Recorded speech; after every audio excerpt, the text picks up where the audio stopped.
할아버지, 걱정하지 마세요. 제가 살려드릴게요. 13살 꼬마 신만이가 설악산 깊은 계곡에서 죽어가던 노인을 발견했습니다. 명품 양복을 입은 채 밧줄로 나무에 칭칭 묶여 있었어요. 대한민국 10대 재벌 태산그룹의 회장이었죠. 13살 꼬마 신만이는 떨리는 손으로 밧줄을 풀기 시작했습니다. 그 순간 재벌 회장은 꼬마 신만이가 손목에 찬 옥팔찌를 보고 그대로 얼어버렸습니다. 아니, 이 팔찌를 왜 네가 차고 있는 거지? 사연 시작 전 구독과 좋아요를 눌러주시고 어디서 듣고 계신지 댓글 남겨주시면 그곳에 건강과 행복이 가득하기를 기원하겠습니다. 그럼 오늘의 이야기 시작할게요. 새벽 5시 설악산 자락의 작은 마을. 낡은 단층집 지붕에 서리가 하얗게 내려앉아 있었습니다.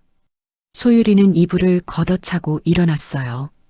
온몸이 뻐근했습니다.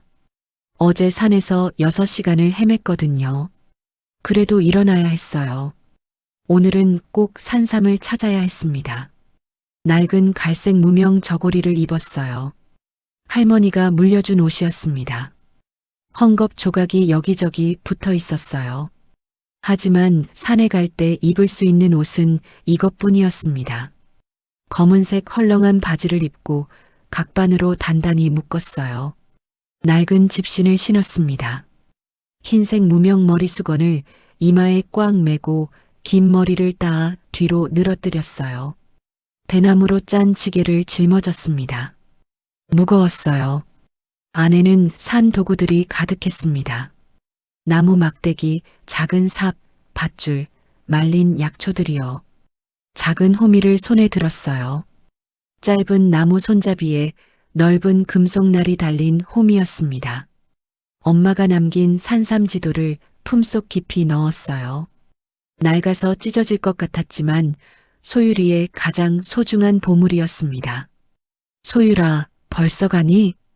할머니 이순자의 목소리가 방문 밖에서 들려왔습니다. 네, 할머니. 오늘은 꼭 찾아올게요. 이 독한 거사. 13살짜리가 혼자 깊은 산을. 할머니가 문을 열고 들어왔어요. 소율이는 이미 지게를 메고 있었습니다. 할머니 약간 모아야죠. 소율이의 목소리는 담담했습니다.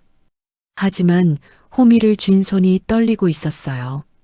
할머니는 더 이상 말하지 못했습니다. 며칠 전 병원에서 받아온 진단서가 떠올랐거든요. 당뇨 합병증, 약값만 한 달에 40만 원이었습니다. 거기다 사채까지 3천만 원. 이자만 한 달에 100만 원이었어요. 조심해라, 소율아. 요즘 산에 멧돼지도 나온다던데. 알았어요, 할머니. 소율이는 할머니의 손을 꽉 잡았습니다. 주름진 손이었어요. 거칠었습니다. 평생 밭일만 하신 손이었죠. 소율이는 그 손에 입을 맞췄어요. 걱정 마세요. 제가 다 해결할게요. 집을 나섰습니다. 가을 새벽 공기가 차갑게 뺨을 스쳤어요. 숨을 쉴 때마다 하얀 입김이 나왔습니다. 하늘은 아직 어두웠어요. 별들이 반짝이고 있었습니다. 마을 어귀를 지나는데 불빛이 보였어요. 편의점이었습니다. 유리문 너머로 또래 아이들이 보였어요. 따뜻한 호빵을 먹고 있었습니다. 웃으며 떠들고 있었죠. 소율이는 고개를 돌렸습니다. 부러울 것 없었어요. 그저 할머니만 건강하면 됐습니다. 산삼 냄새 난다. 뚱뚱한 남자애가 손가락질을 했어요. 야, 소율이다. 오늘도 산 가냐? 학교는 언제 올 거야? 중학교 진학은 꿈도 꾸지 마. 여자애들이 깔깔거리며 웃었습니다. 소율이는 그냥 지나쳤어요. 대꾸할 필요가 없었습니다. 지게를 더 바짝 메고 걸음을 재촉했어요. 언젠가는 나도. 소율이는 중얼거렸습니다. 하지만 지금은 아니었어요. 지금은 할머니가 먼저였습니다. 산 입구에 도착했어요. 등산로 표지판이 서 있었습니다. 하지만 소율이는 등산로로 가지 않았어요. 옆새길로 접어들었습니다. 엄마가 알려준 길이었어요. 관광객들이 가지 않는 깊은 산속, 그곳에 귀한 산삼이 있었습니다. 가파른 길을 올랐어요. 낙엽이 푹푹 빠지는 소리가 났습니다. 바람이 불 때마다 단풍잎이 떨어졌어요. 붉은 잎, 노란 잎이 소율이의 어깨에 내려앉았습니다. 지게 안에 도구들이 덜컥거렸어요. 2시간을 걸었어요. 숨이 찼습니다. 다리가 후들거렸어요. 하지만 멈추지 않았습니다. 계속 올랐어요. 호미를 꽉 쥐고 한 걸음 한 걸음 나아갔습니다. 드디어 엄마가 표시해둔 바위가 보였습니다. 커다란 바위에 작은 붉은 페인트점이 찍혀 있었어요. 소율이는 지도를 꺼냈습니다. 여기서 동쪽으로 100m, 그곳에 산삼 군락지가 있다고 엄마가 적어뒀어요. 동쪽으로 방향을 틀었습니다. 길이 없었어요. 나무와 덤불 사이를 비집고 들어갔습니다. 가시덤불이 옷을 찢었어요. 손등에 긁힌 자국이 났습니다. 피가 배어나왔지만 아프지 않았어요. 이미 익숙한 고통이었거든요. 엄마, 오늘은 꼭 찾을게요. 소율이는 중얼거리며 앞으로 나아갔습니다. 그때였어요. 희미한 신음소리가 들렸습니다. 소율이가 멈칫했어요. 귀를 기울였습니다. 지게의 도구들이 덜그럭거리는 소리도 멈췄어요. 사람, 살려. 목소리가 또 들렸어요. 너무 약했습니다. 바람 소리에 묻힐 듯 말 듯 했어요. 소율이는 호미를 꽉 쥐었습니다. 조심스럽게 소리 나는 쪽으로 다가갔어요. 계곡이 나타났습니다. 깊은 계곡이었어요. 절벽 아래로 물소리가 들렸습니다. 그리고 그곳에 노인이 있었어요. 굵은 소나무에 밧줄로 묶여 앉아 있었습니다. 가슴과 몸통, 팔이 여러 겹의 밧줄로 칭칭 감겨 있었어요. 적어도 5겹은 되어 보였습니다. 꽁꽁 묶여서 꿈쩍도 할 수 없었어요. 명품 검은색 양복을 입고 있었습니다. 핀스트라이프 무늬가 보였어요. 하지만 옷은 찢어지고 더러웠습니다. 흰색 셔츠, 느슨해진 넥타이, 손목에는 고급 시계가 빛났어요. 노인의 얼굴은 품이 있었습니다. 선명한 턱선, 높은 광대뼈, 고든 콧대. 젊었을 때 매우 잘생겼을 얼굴이었어요. 은회색 머리가 약간 흐트러져 있었지만 여전히 우아했습니다. 하지만 얼굴은 창백했어요. 입술이 갈라져 피가 말라붙어 있었습니다. 사흘을 굶은 탓에 볼이 야위었어요. 할아버지, 소율이가 달려갔습니다. 지게가 덜그럭거렸어요. 노인의 앞에 무릎을 꿇었습니다. 할아버지, 괜찮으세요? 노인이 천천히 눈을 떴습니다. 깊이 패인 눈이었어요. 소율이를 보는 순간 눈이 크게 떠졌습니다. 놀라움이 가득했어요. 동공이 확장되었습니다. 눈썹이 올라갔어요. 누구? 노인의 목소리가 갈라졌어요. 하지만 소율이를 똑바로 바라보고 있었습니다. 저예요. 사람이에요. 제가 구해드릴게요. 소율이는 재빨리 물통을 꺼냈습니다. 지게에서 빼내느라 손이 바빴어요. 노인의 입에 물을 조금씩 흘려 넣었어요. 노인이 벌컥벌컥 마셨습니다. 너무 급하게 마셔서 기침을 했어요. 천천히 드세요. 소율이는 호미를 내려놓고 밧줄을 잡아당겼습니다. 너무 굵었어요. 단단했습니다. 다시 호미를 들었어요. 밧줄에 대고 톱질하듯 갈았습니다. 조금씩 밧줄이 끊어졌어요. 노인은 계속 소율이를 바라보고 있었습니다. 놀란 표정이었어요. 입이 살짝 벌어져 있었습니다. 하지만 눈빛에는 희망이 보였어요. 갑작스러운 희망이었습니다. 마침내 첫 번째 밧줄이 풀렸어요. 그 다음 밧줄도 풀었습니다. 소유리의 손에 땀이 났어요. 호미를 쥔 손이 아팠습니다. 하지만 멈추지 않았어요. 네 번째, 다섯 번째 밧줄까지 풀었습니다.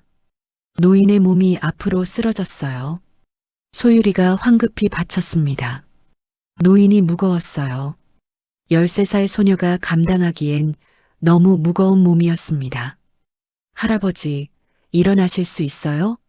노인은 대답하지 못했습니다. 그저 헐떡이고 있었어요. 하지만 여전히 소유리를 바라보고 있었습니다. 창백한 얼굴에 놀라움과 감사가 섞여 있었어요. 소유리는 지게에서 비상식량을 꺼냈습니다. 초코바 한 개였어요. 오늘 점심으로 먹으려던 거였습니다. 포장을 뜯어 노인의 입에 넣어줬어요. 천천히 드세요. 급하게 드시면 안 돼요. 노인이 조금씩 씹었습니다. 눈물이 흘러내렸어요. 잘생긴 얼굴에 눈물 자국이 생겼습니다. 그때 소유리의 눈에 뭔가 들어왔습니다. 노인의 손목에 옥 팔찌가 있었어요. 반쪽짜리였습니다. 깨진 것처럼 보였어요. 고급 시계 옆에서 은은하게 빛나고 있었습니다. 소유리는 자신의 목을 더듬었습니다. 그곳에도 옥 팔찌가 걸려 있었어요. 엄마가 남기고 간 유일한 유품이었습니다. 역시 반쪽짜리였어요. 떨리는 손으로 팔찌를 풀었습니다. 노인의 팔찌에 가까이 가져갔어요. 찰칵! 자석처럼 딱 맞물렸습니다. 완벽한 하나가 되었어요. 소유리의 눈이 커졌습니다. 손이 떨렸어요. 노인도 그 광경을 보고 있었습니다. 창백한 얼굴에 더 큰 놀라움이 번졌어요. 이게 무슨... 바로 그때였습니다. 멀리서 헬기 소리가 들렸어요. 점점 가까워지고 있었습니다. 소유리는 본능적으로 노인을 덤불 뒤로 끌었습니다. 지게가 덜그럭거렸어요. 두 사람을 낙엽으로 덮었습니다. 헬기가 머리 위를 지나갔습니다. 천천히 주변을 수색하고 있었어요. 박 회장 발견했습니까? 확성기에서 목소리가 흘러나왔습니다. 아직입니다. 계속 수색 중입니다. 소유리는 숨을 죽였습니다. 심장이 미친 듯이 뛰었어요. 노인도 소유리를 바라보고 있었습니다. 두려움이 섞인 눈빛이었어요. 저 사람들이 이 할아버지를 찾고 있어. 헬기가 천천히 멀어졌습니다. 소유리는 조심스럽게 고개를 들었어요. 노인이 소유리를 바라보고 있었습니다. 여전히 놀란 눈빛이었어요. 괜찮아요. 안 무서워요. 소유리가 노인의 손을 잡았습니다. 차가운 손이었어요. 하지만 꽉 쥐었습니다. 할아버지, 일어나실 수 있어요? 제가 도와드릴게요. 소유리는 작은 몸으로 노인을 부축했습니다. 지게가 무거웠지만 견뎠어요. 비틀거렸지만 천천히 걸었습니다. 가을 햇살이 단풍 사이로 쏟아지고 있었습니다. 붉은 잎, 노란 잎이 떨어졌어요. 소유리의 흰 머리수건 위로, 노인의 은회색 머리 위로 낙엽이 내렸습니다. 소유리는 알지 못했습니다. 자신이 방금 대한민국 10대 재벌을 구했다는 것을요. 그리고 그 노인이 자신의 할아버지라는 것을요. 두 사람의 그림자가 길게 늘어져 낙엽 위에 드리워졌습니다. 설악산 깊은 곳에서 운명의 만남이 시작되고 있었어요. 소유리는 노인을 부축하며 산을 내려왔습니다. 한 걸음 한 걸음이 힘겨웠어요. 노인이 비틀거릴 때마다 소유리도 함께 흔들렸습니다. 지게가 등을 파고들었어요. 하지만 멈추지 않았습니다.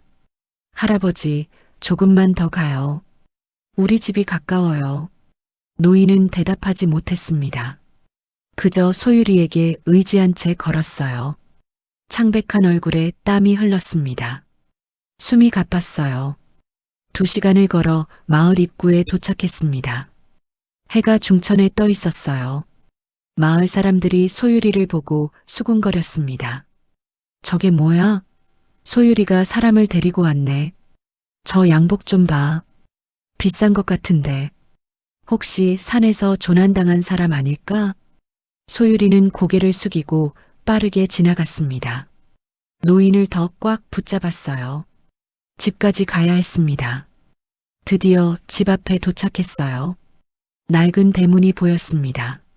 소율이는 마당으로 들어가며 소리쳤어요. 할머니, 할머니. 할머니 이순자가 부엌에서 뛰어나왔습니다. 앞치마를 두른 채였어요. 소율아, 왜 이렇게 늦게? 할머니의 말이 끊겼습니다. 노인을 본 거예요. 할머니의 얼굴에서 피가 싹 빠졌습니다. 손에 들고 있던 국자가 떨어졌어요. 쿵, 마당에 떨어지는 소리가 났습니다. 할머니, 이분 도와주세요. 산에서 나무에 묶여 있었어요. 저분이. 할머니가 뒤로 물러섰습니다. 손이 떨리고 있었어요. 할머니, 왜 그래요? 소율이가 노인을 마루에 앉혔습니다. 노인이 힘없이 주저앉았어요. 할머니는 그 자리에 서서 노인을 바라보고만 있었습니다. 할머니, 물 좀 가져다 주세요. 할아버지가 사흘이나 굶었어요. 할머니가 정신을 차렸습니다. 부엌으로 달려가 물을 떠왔어요. 소율이에게 건네며 중얼거렸습니다. 박인호 회장이 왜 여기에? 뭐라고요? 누구요? 소율이가 물었지만 할머니는 대답하지 않았습니다. 그저 노인을 바라보고 있었어요. 눈에 눈물이 고였습니다. 소율이는 노인에게 물을 먹였습니다. 노인이 천천히 마셨어요. 조금 진정되는 것 같았습니다. 소율이는 부엌으로 달려가 밥을 퍼왔어요. 간단한 된장국과 김치도 가져왔습니다. 천천히 드세요. 노인이 떨리는 손으로 숟가락을 들었습니다. 서툴렀어요. 밥을 떠서 입에 넣다가 흘렸습니다. 소율이가 받쳐줬어요. 괜찮아요. 제가 도와드릴게요. 한 숟가락, 두 숟가락. 노인이 밥을 먹었습니다. 눈물이 뚝뚝 떨어졌어요. 된장국에 눈물이 떨어졌습니다. 고맙습니다. 노인이 처음으로 또렷하게 말했습니다. 목소리가 갈라져 있었지만 품위가 있었어요. 밥을 다 먹은 노인을 방으로 안내했습니다. 이불을 깔아줬어요.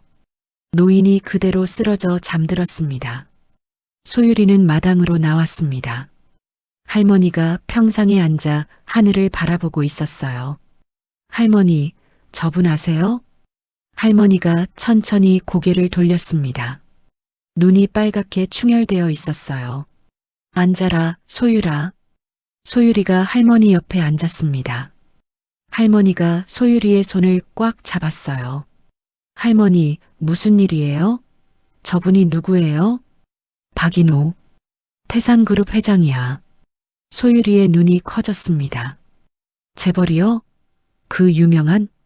응. 그리고 할머니의 목소리가 떨렸습니다. 네 친할아버지야. 소율이는 숨이 멎는 것 같았습니다. 머릿속이 하얘졌어요. 뭐라고요? 12년 전이었어.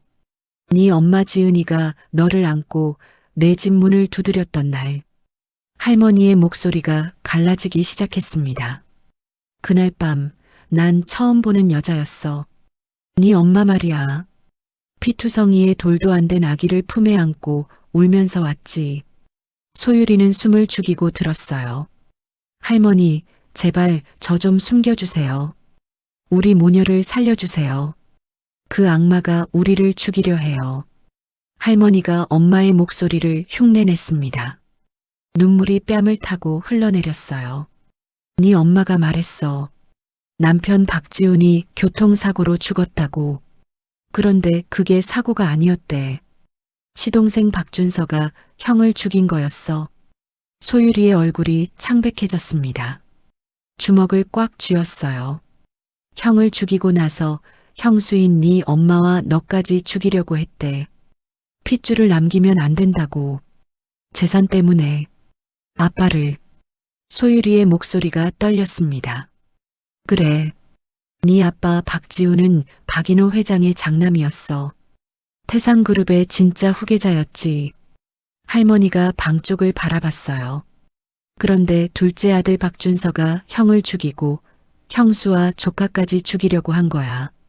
하지만 네 엄마가 너를 안고 도망쳤어. 그럼 엄마는 어떻게 해? 네 엄마는 죽을 고비를 넘기고 너를 데리고 여기까지 왔어.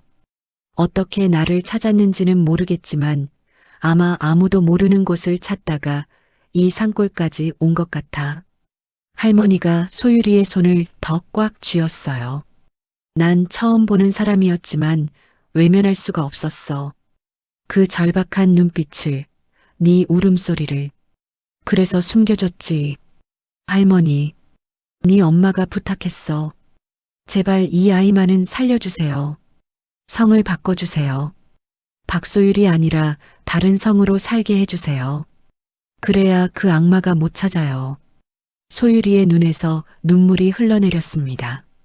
그래서 내가 이소율. 응.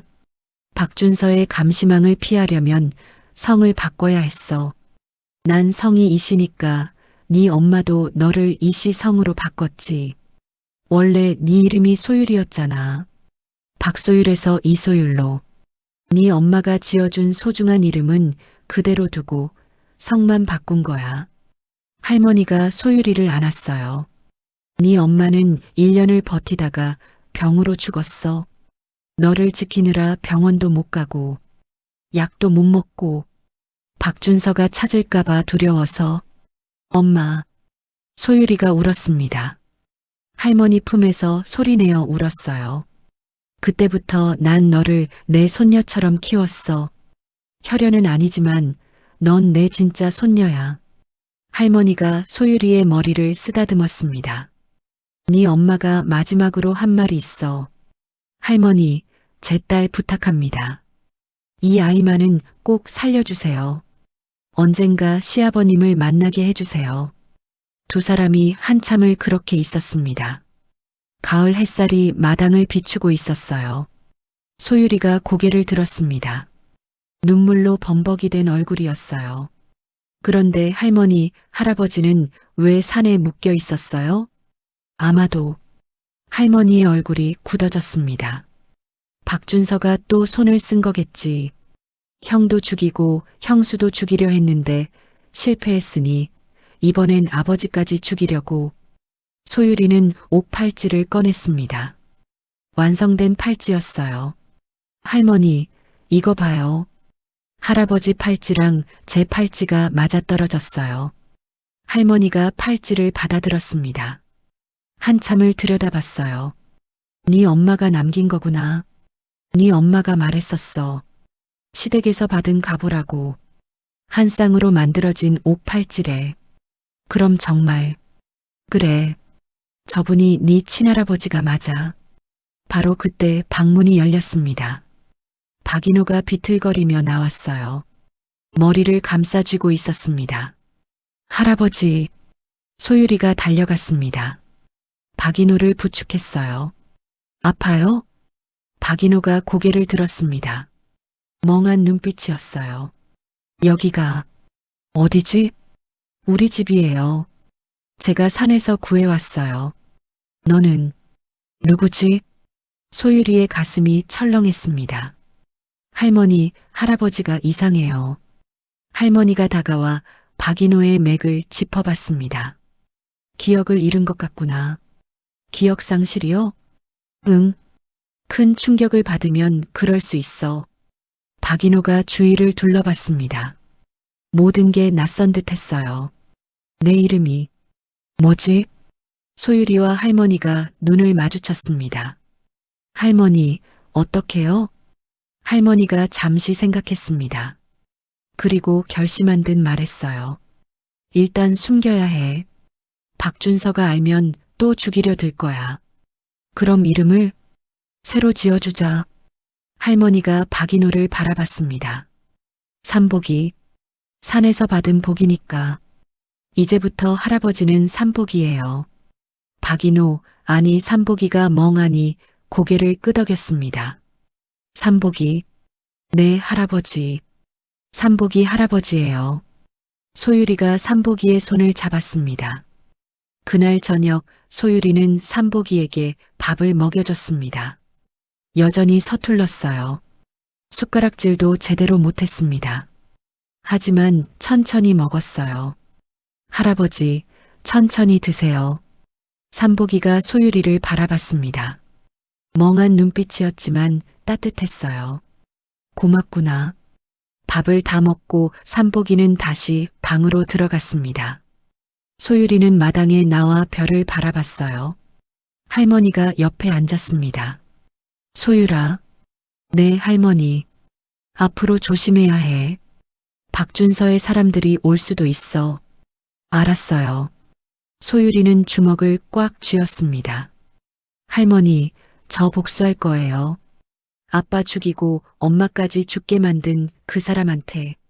할머니가 소율이의 어깨를 감싸 안았습니다. 그래. 하지만 지금은 때가 아니야. 일단 할아버지를 지켜야 해. 네. 할머니가 엄마를 구해준 것처럼 전 할아버지를 지킬 거예요. 착한 것. 할머니가 소율이의 머리를 쓰다듬었습니다. 두 사람은 밤하늘을 올려다봤습니다. 별이 반짝이고 있었어요. 같은 시각 서울 태산그룹 본사. 박준서는 보고서를 보고 있었습니다. 회장님 시신을 아직 못 찾았다고? 네, 부회장님. 설악산 일대를 모두 수색했지만 이상하군. 분명히 떨어뜨렸는데.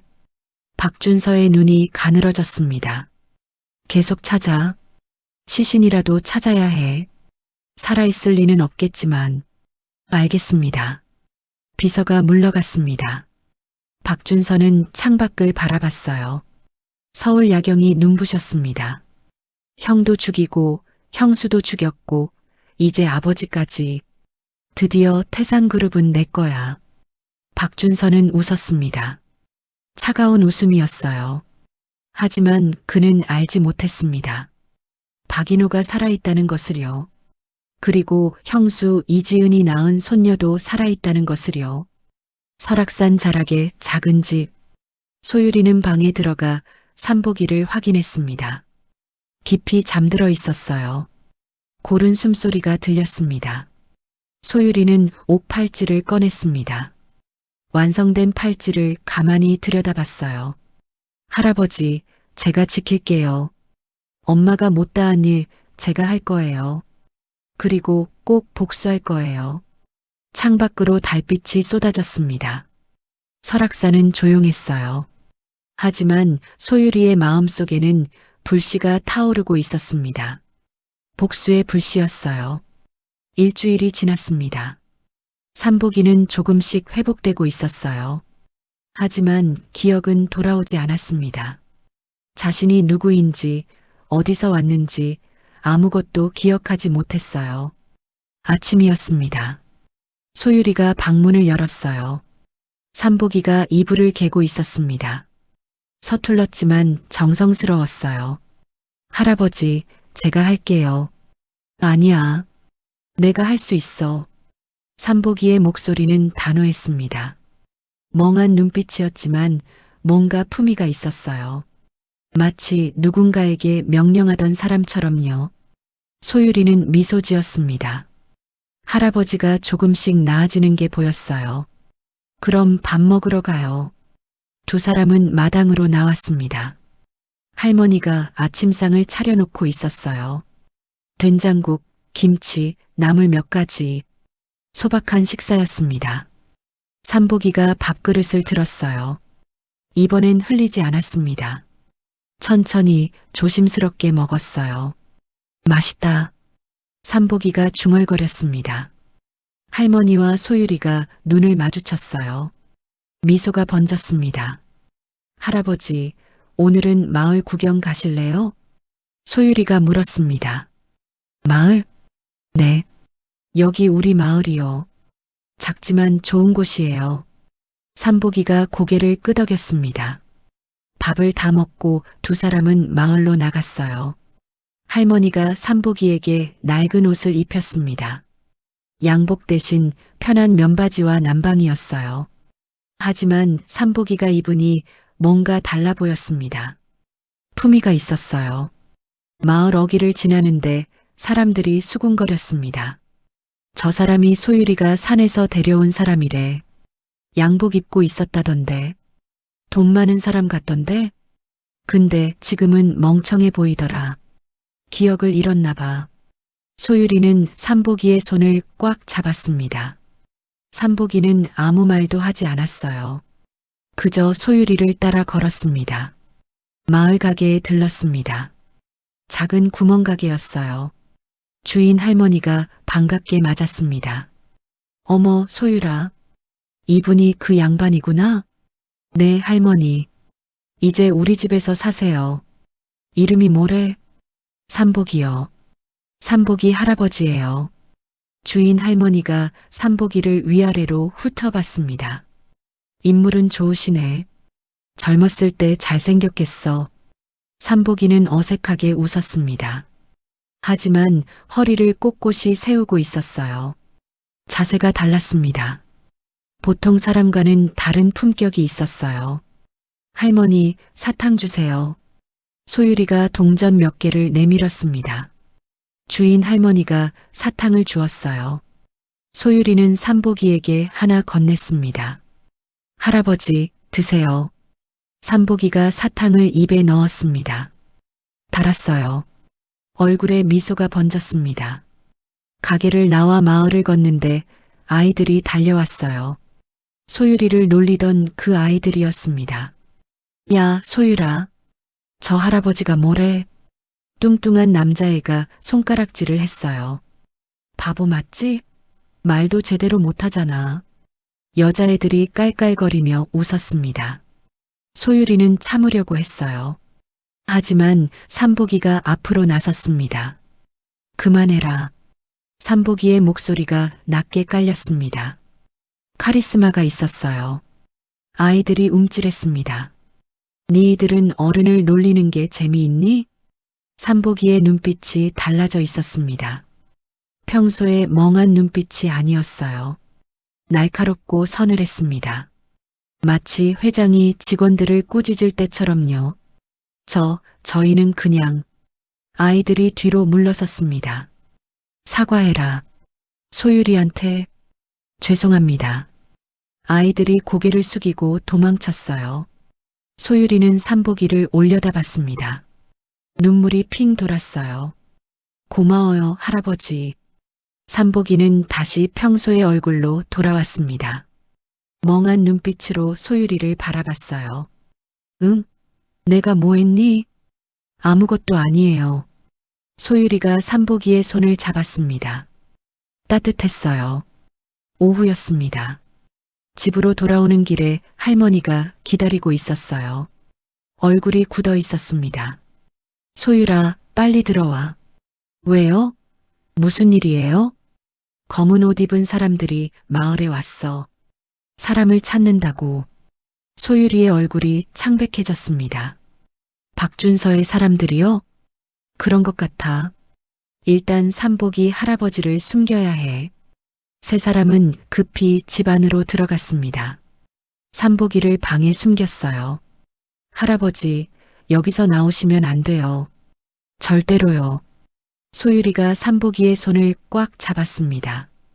왜? 무슨 일인데? 나쁜 사람들이 할아버지를 찾고 있어요.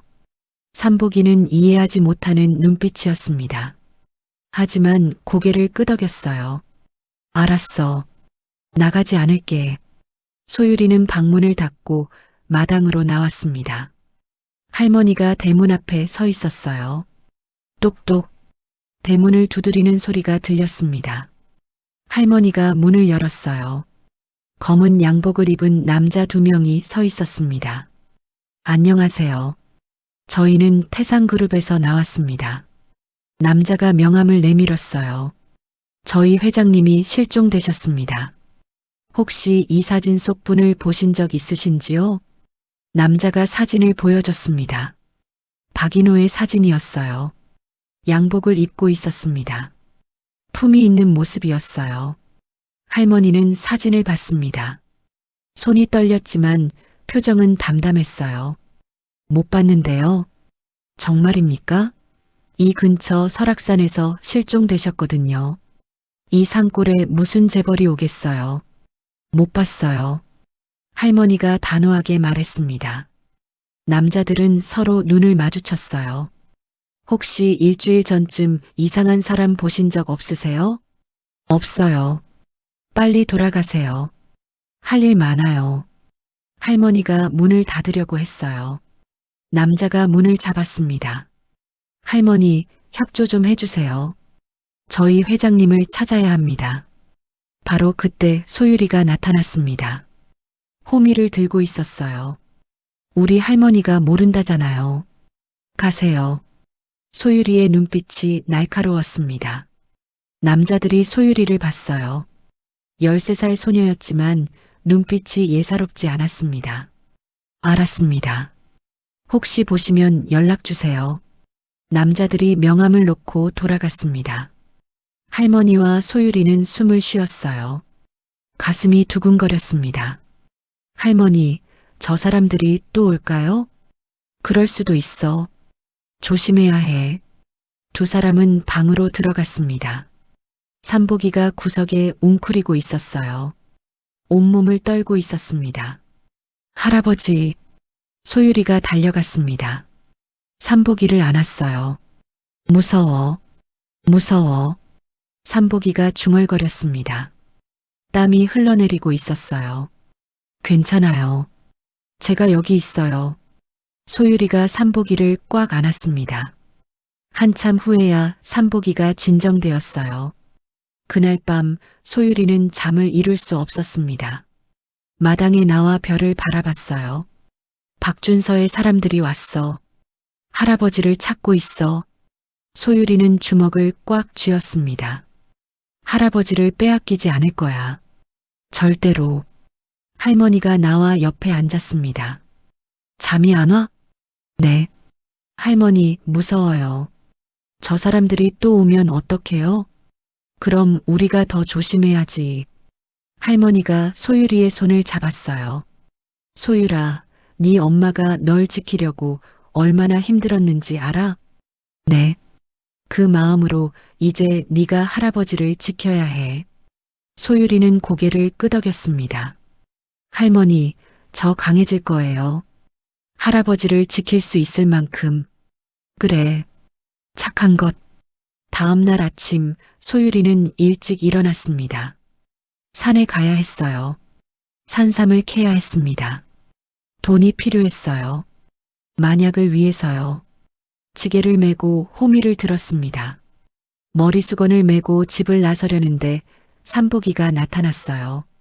어디 가니? 산에 가요. 산삼 캐러요. 나도 갈래. 소율이는 놀랐습니다. 할아버지, 위험해요. 괜찮아. 같이 가자. 삼복이의 눈빛이 또렷했습니다. 멍한 눈빛이 아니었어요. 알았어요. 같이 가요. 두 사람은 산으로 올라갔습니다. 가을 햇살이 단풍을 비추고 있었어요. 붉은 잎, 노란 잎이 바람에 흔들렸습니다. 삼복이는 생각보다 잘 걸었어요. 비틀거리지 않았습니다. 오히려 당당했어요. 할아버지, 쉬셔야 해요? 아니, 괜찮아. 1시간을 걸어 산삼이 자라는 곳에 도착했습니다. 소율이는 호미를 들고 조심스럽게 땅을 팠어요. 삼복이가 옆에서 지켜봤습니다. 조심해야 해. 뿌리가 상하면 안 돼. 삼복이가 중얼거렸습니다. 소율이는 놀라 고개를 들었어요. 할아버지, 어떻게 알아요? 응? 내가 말했어? 삼복이는 자신도 놀란 표정이었습니다. 뭔지 모르겠는데. 그냥 알고 있어. 소율이는 미소 지었습니다. 할아버지의 기억이 조금씩 돌아오는 것 같았어요. 산삼을 캐고 두 사람은 바위에 앉았습니다. 소율이가 물통을 꺼냈어요. 삼복이에게 건넸습니다. 드세요, 할아버지. 삼복이가 물을 마셨습니다. 그리고 말했어요. 소율아. 네. 고마워. 나를 구해줘서. 삼복이의 목소리가 떨렸습니다. 당연한 거예요. 할아버지는 제 가족이니까요. 가족. 삼복이가 그 단어를 되뇌었습니다. 눈물이 흘러내렸어요. 소율이가 삼복이를 안았습니다. 할아버지, 제가 지킬게요. 나쁜 사람들한테 빼앗기지 않을 거예요. 삼복이가 소율이를 꽉 안았습니다. 두 사람은 한참을 그렇게 있었어요. 설악산의 바람이 불었습니다. 단풍잎이 떨어졌어요. 같은 시각 서울 태산그룹 본사. 박준서는 보고를 받고 있었습니다. 설악산 근처 마을을 다 돌았습니까? 네, 부회장님. 하지만 아무도 회장님을 본 사람이 없다고 합니다. 이상하군. 시신이라도 나와야 하는데. 박준서의 눈이 가늘어졌습니다. 더 자세히 조사해. 빠짐없이. 알겠습니다. 비서가 물러갔습니다. 박준서는 창밖을 바라봤어요. 아버지, 설마 살아계신 건 아니겠지? 불안함이 스쳤습니다. 하지만 곧 고개를 저었어요. 아니야. 그럴 리 없어. 설악산 자락에 작은 집. 소율이와 삼복이가 돌아왔습니다. 할머니가 반갑게 맞았어요. 오늘 수학이 어때? 좋아요. 산삼 2뿌리나 캤어요. 소율이가 자랑스럽게 보여줬습니다. 잘했어. 이거 팔면 꽤 될 거야. 저녁을 먹고 소율이는 마당에 나왔습니다. 삼복이가 옆에 앉았어요. 소율아. 네, 할아버지. 나는 누구였을까? 삼복이가 하늘을 올려다보며 물었습니다. 중요하지 않아요. 지금 할아버지는 우리 가족이에요. 소율이가 삼복이의 손을 잡았습니다. 그래. 고맙구나. 두 사람은 별을 바라봤습니다. 밤하늘이 맑았어요. 소율이는 마음속으로 다짐했습니다. 할아버지를 꼭 지킬 거야. 그리고 언젠가는 복수할 거야. 아빠를 죽이고 엄마를 죽게 만든 그 사람한테. 창밖으로 달빛이 쏟아졌습니다. 설악산은 조용했어요. 하지만 소율이의 마음속에는 결심이 단단해지고 있었습니다. 지킬 것과 복수할 것. 두 가지 목표가 선명해지고 있었어요. 한 달이 지났습니다. 겨울이 다가오고 있었어요. 설악산에 첫눈이 내렸습니다. 하얀 눈이 마을을 덮었어요. 삼복이는 이제 집안일을 도왔습니다. 장작을 패고 마당을 쓸고 밭을 돌봤어요. 서툴렀지만 열심히 했습니다. 할아버지, 쉬세요. 제가 할게요. 아니야. 내가 할 수 있어. 삼복이는 고집이 있었어요. 뭔가 스스로 하려는 의지가 강했습니다. 어느 날 오후였습니다. 마을 이장님이 찾아왔어요. 김만석, 60대 남자였습니다. 순자 씨, 잘 있었어? 어머, 이장님. 웬일이세요? 아, 그 양반 보러 왔지.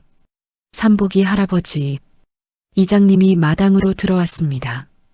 삼복이가 장작을 패고 있었어요. 어이, 할아버지. 삼복이가 고개를 들었습니다. 멍한 눈빛이었어요. 앉으시오. 이장님이 평상에 앉았습니다. 삼복이도 옆에 앉았어요. 할아버지, 여기 산 지 한 달 됐다며? 그런가 봐요. 적응은 됐어? 네. 소율이가 잘 돌봐줘요.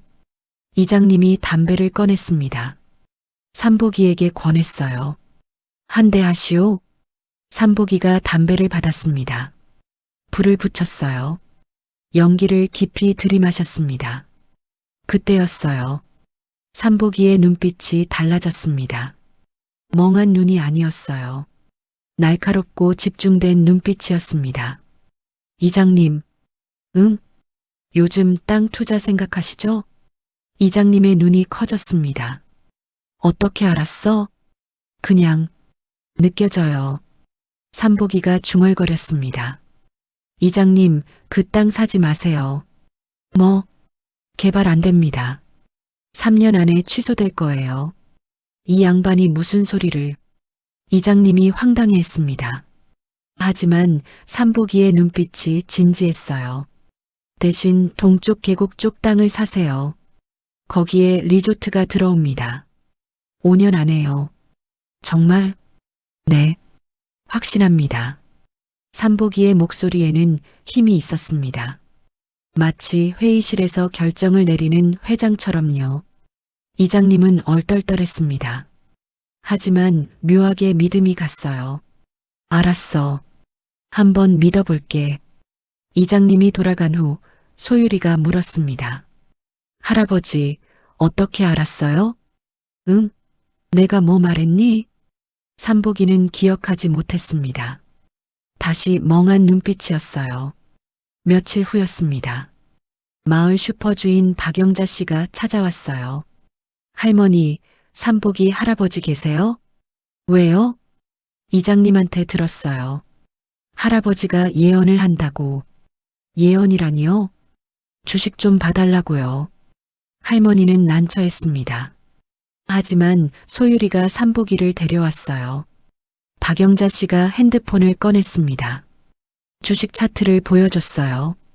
할아버지, 이 주식 어떨까요? 살까요? 삼복이가 화면을 봤습니다. 한참을 들여다봤어요. 그러더니 고개를 저었습니다. 안 돼요. 이 회사 한 달 안에 망합니다. 네. 대신 이걸 사세요. 삼복이가 다른 주식을 가리켰습니다. 이 회사는 다음 달에 대형 계약을 따냅니다. 주가가 3배 오를 거예요. 박영자 씨는 반신반의했습니다. 하지만 삼복이의 눈빛이 확신에 차 있었어요. 알았어요. 믿어볼게요.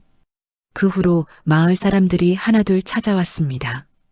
투자 상담, 사업 상담, 심지어 자녀 진로 상담까지요.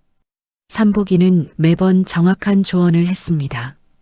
그리고 매번 그 조언이 맞아떨어졌어요. 이장님이 산 땅에 정말 리조트 개발 계획이 발표되었습니다. 땅값이 10배로 뛰었어요. 박영자 씨가 산 주식은 한 달 만에 4배가 되었습니다. 마을은 들썩였어요. 삼복이 할아버지가 신기를 가졌다는 소문이 돌았습니다. 하지만 삼복이는 자신이 한 말을 기억하지 못했어요. 매번 조언을 하고 나면 멍해졌습니다. 할아버지, 어떻게 아는 거예요? 소율이가 물었습니다. 모르겠어.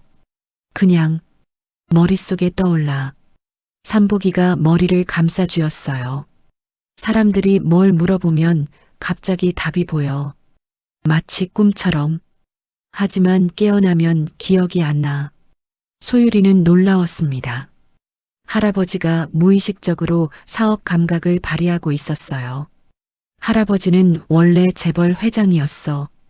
평생 사업을 했으니까 무의식에 남아있는 거야. 한편 마을에 돈이 돌기 시작했습니다. 삼복이의 조언을 받은 사람들이 모두 돈을 벌었어요. 이장님은 땅을 팔아 억대 부자가 되었습니다. 박영자 씨는 슈퍼를 2배로 확장했어요. 다른 사람들도 투자에 성공해서 여유가 생겼습니다. 마을 사람들은 삼복이에게 감사했습니다. 선물을 가져왔어요. 쌀, 반찬, 옷, 돈까지요. 할아버지, 정말 고마워요. 덕분에 우리 아들 대학 보낼 수 있어요. 할아버지는 우리 마을의 은인이에요. 삼복이는 어리둥절했습니다. 자신이 뭘 했는지 모르겠는데 사람들이 감사해했어요. 소율아, 내가 뭘 한 거니? 좋은 일 하신 거예요, 할아버지. 소율이가 웃으며 대답했습니다. 할머니는 걱정스러웠어요. 소율아, 너무 사람들이 많이 오면 문제야. 왜요? 박준서의 사람들이 다시 올 수도 있어. 소문이 너무 크면 위험해. 소율이는 고개를 끄덕였습니다. 알았어요. 조심할게요. 그날 밤 서울 태산그룹 본사. 박준서는 비서에게 보고를 받고 있었습니다. 부회장님, 설악산 근처에서 이상한 소문이 있습니다. 무슨 소문? 어떤 노인이 예언을 한다고 합니다. 투자 조언을 하는데 다 맞는다고요. 박준서의 눈이 가늘어졌습니다. 노인? 나이가 어떻게 되는데? 70대 후반이라고 합니다. 계속 조사해. 자세히. 알겠습니다. 비서가 물러갔습니다. 박준서는 창밖을 바라봤어요. 설마 아버지가 살아계신 건 아니겠지? 불안함이 커졌습니다. 다음 날 아침 소율이는 일찍 일어났습니다. 산에 가야 했어요. 겨울이 오기 전에 마지막으로 약초를 캐야 했습니다. 할아버지, 같이 가요? 응, 가자. 두 사람은 산으로 올라갔습니다. 눈이 조금씩 내리고 있었어요. 하얀 눈송이가 소율이의 머리수건에 내려앉았습니다. 1시간을 걸어 약초가 자라는 곳에 도착했습니다. 소율이가 호미로 조심스럽게 땅을 팠어요. 조심해. 뿌리를 다치면 안 돼. 삼복이가 옆에서 지켜봤습니다. 할아버지, 이거 맞죠? 응. 좋은 거야. 귀한 약초야. 삼복이가 확신 있게 말했습니다. 마치 평생 약초를 다룬 사람처럼요. 약초를 캐고 두 사람은 바위에 앉았습니다. 소율이가 도시락을 꺼냈어요. 할머니가 싸준 주먹밥이었습니다. 드세요, 할아버지. 두 사람은 주먹밥을 먹었습니다. 눈이 내리는 산속 조용했어요. 소율아. 네. 나는 행복해. 삼복이가 중얼거렸습니다. 기억은 없지만 니들과 함께 있으니까 행복해. 소율이의 눈에 눈물이 고였습니다.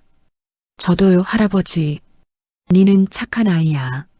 삼복이가 소율이의 머리를 쓰다듬었습니다.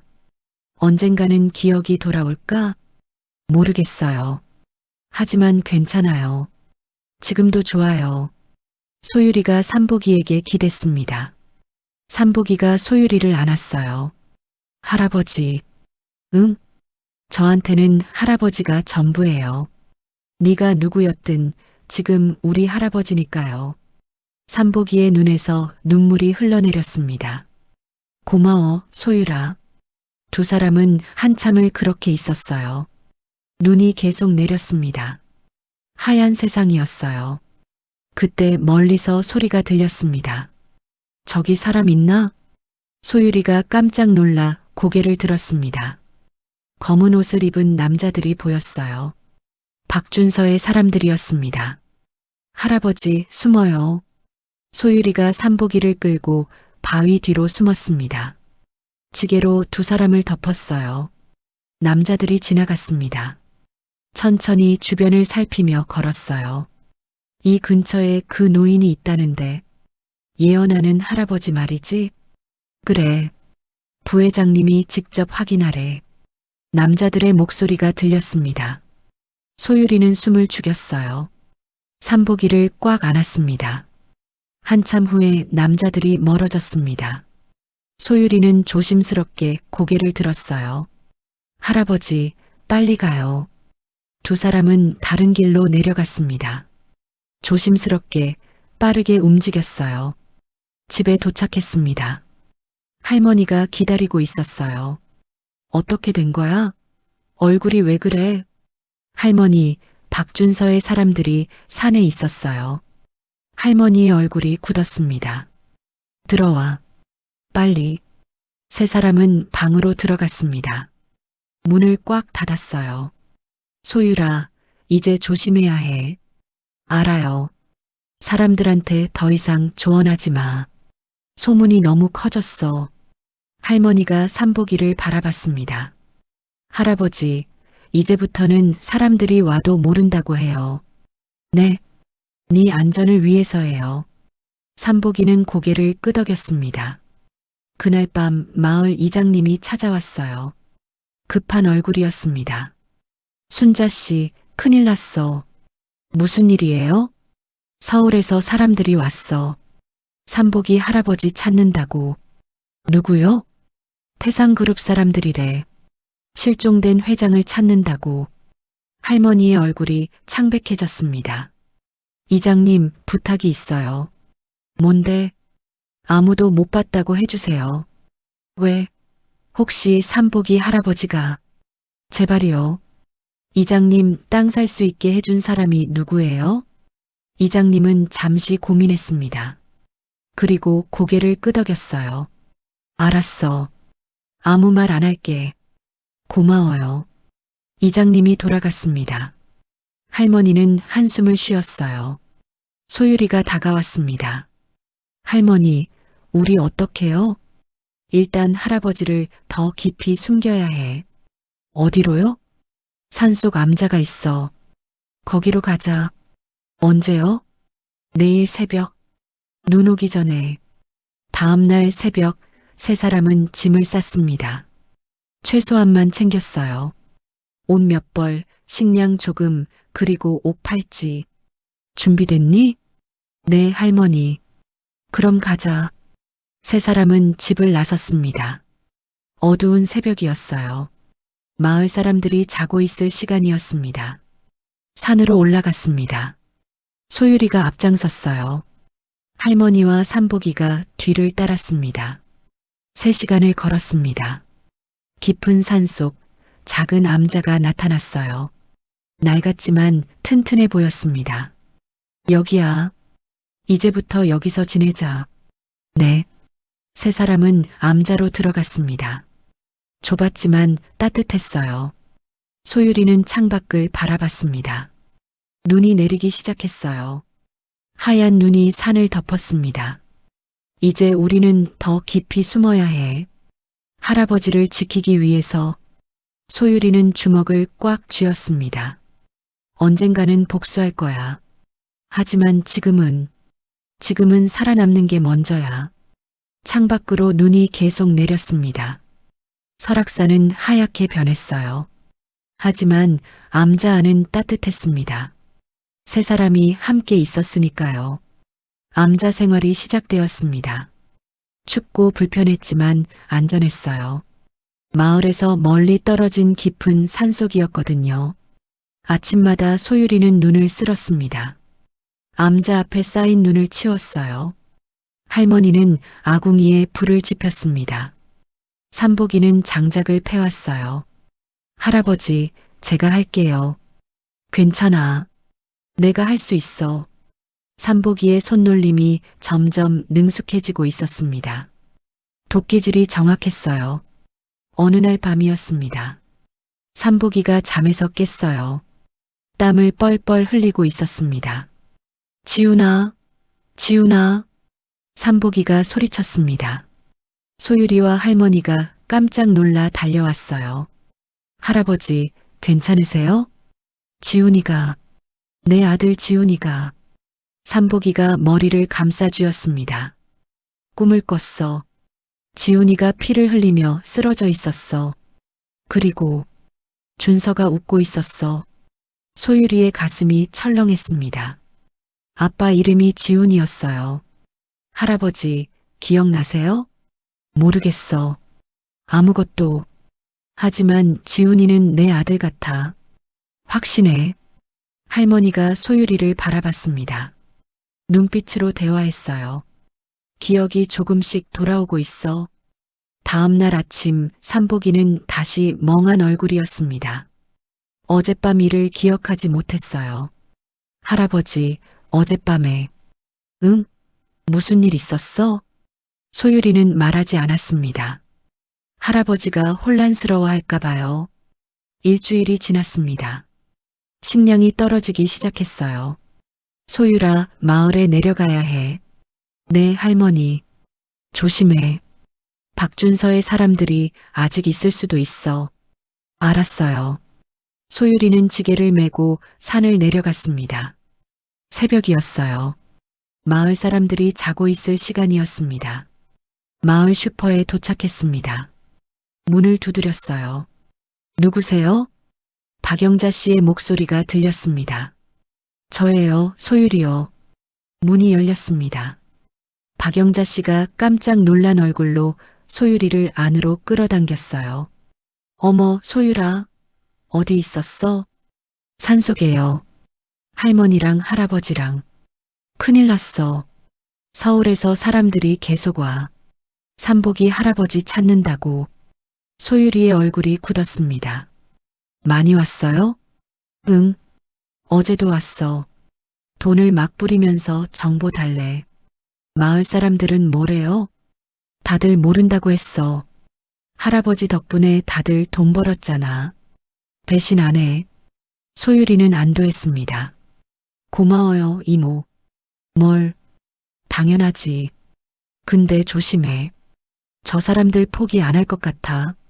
소율이는 급히 식량을 샀습니다. 쌀, 라면, 통조림. 가방 가득 담았어요. 슈퍼를 나서는데 낯선 차가 보였습니다. 검은색 SUV였어요. 차 안에 정장 입은 남자들이 앉아 있었습니다. 소율이는 재빨리 골목으로 숨었습니다. 심장이 두근거렸어요. 저 사람들이 박준서의 부하들이야. 소율이는 다른 길로 돌아갔습니다. 산으로 올라가는 샛길이었어요. 1시간을 걸어 암자 근처에 도착했습니다. 그런데 이상했어요. 뭔가 낌새가 수상했습니다. 눈 위에 낯선 발자국이 있었어요. 여러 사람의 발자국이었습니다. 소율이는 조심스럽게 다가갔습니다. 암자가 보였어요. 그런데 문이 열려 있었습니다. 안 돼. 소율이가 뛰어갔습니다. 암자 안으로 들어갔어요. 할머니와 삼복이가 구석에 웅크리고 있었습니다. 그 앞에 정장 입은 남자 3명이 서 있었어요. 마침내 찾았군요, 회장님. 남자가 냉소를 지었습니다. 회장님? 난 삼복이야. 삼복이가 떨리는 목소리로 말했습니다. 이제 그만 연기하시죠. 박인호 회장님. 난 박인호가 아니야. 남자가 사진을 꺼냈습니다. 양복 입은 박인호의 사진이었어요. 이게 네 아니십니까? 삼복이가 사진을 봤습니다. 낯설었어요. 하지만 묘하게 익숙한 얼굴이었습니다. 이건 누구지? 부회장님이 기다리십니다. 같이 가시죠. 남자가 삼복이의 팔을 잡았습니다. 바로 그때였습니다. 손때 소율이가 호미를 들고 나타났습니다. 눈빛이 날카로웠어요. 오, 네가 그 손녀로군. 박소율. 남자가 소율이를 봤습니다. 이소율이에요. 상관없어. 어차피 둘 다 데려가면 되니까. 남자들이 다가왔습니다. 소율이는 호미를 휘둘렀어요. 가까이 오지 마. 꼬마가 용감하네. 남자가 손을 뻗었습니다. 소율이의 호미를 잡으려고 했어요. 그 순간이었습니다.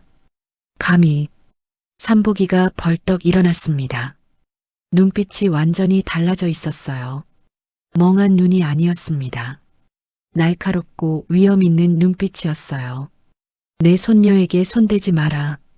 삼복이의 목소리에 카리스마가 넘쳤습니다. 마치 회의실에서 명령하는 회장처럼요. 남자들이 움찔했습니다. 회장님? 당장 물러서지 못해? 삼복이가 한 걸음 다가갔습니다. 기세가 달랐어요. 평소의 삼복이가 아니었습니다.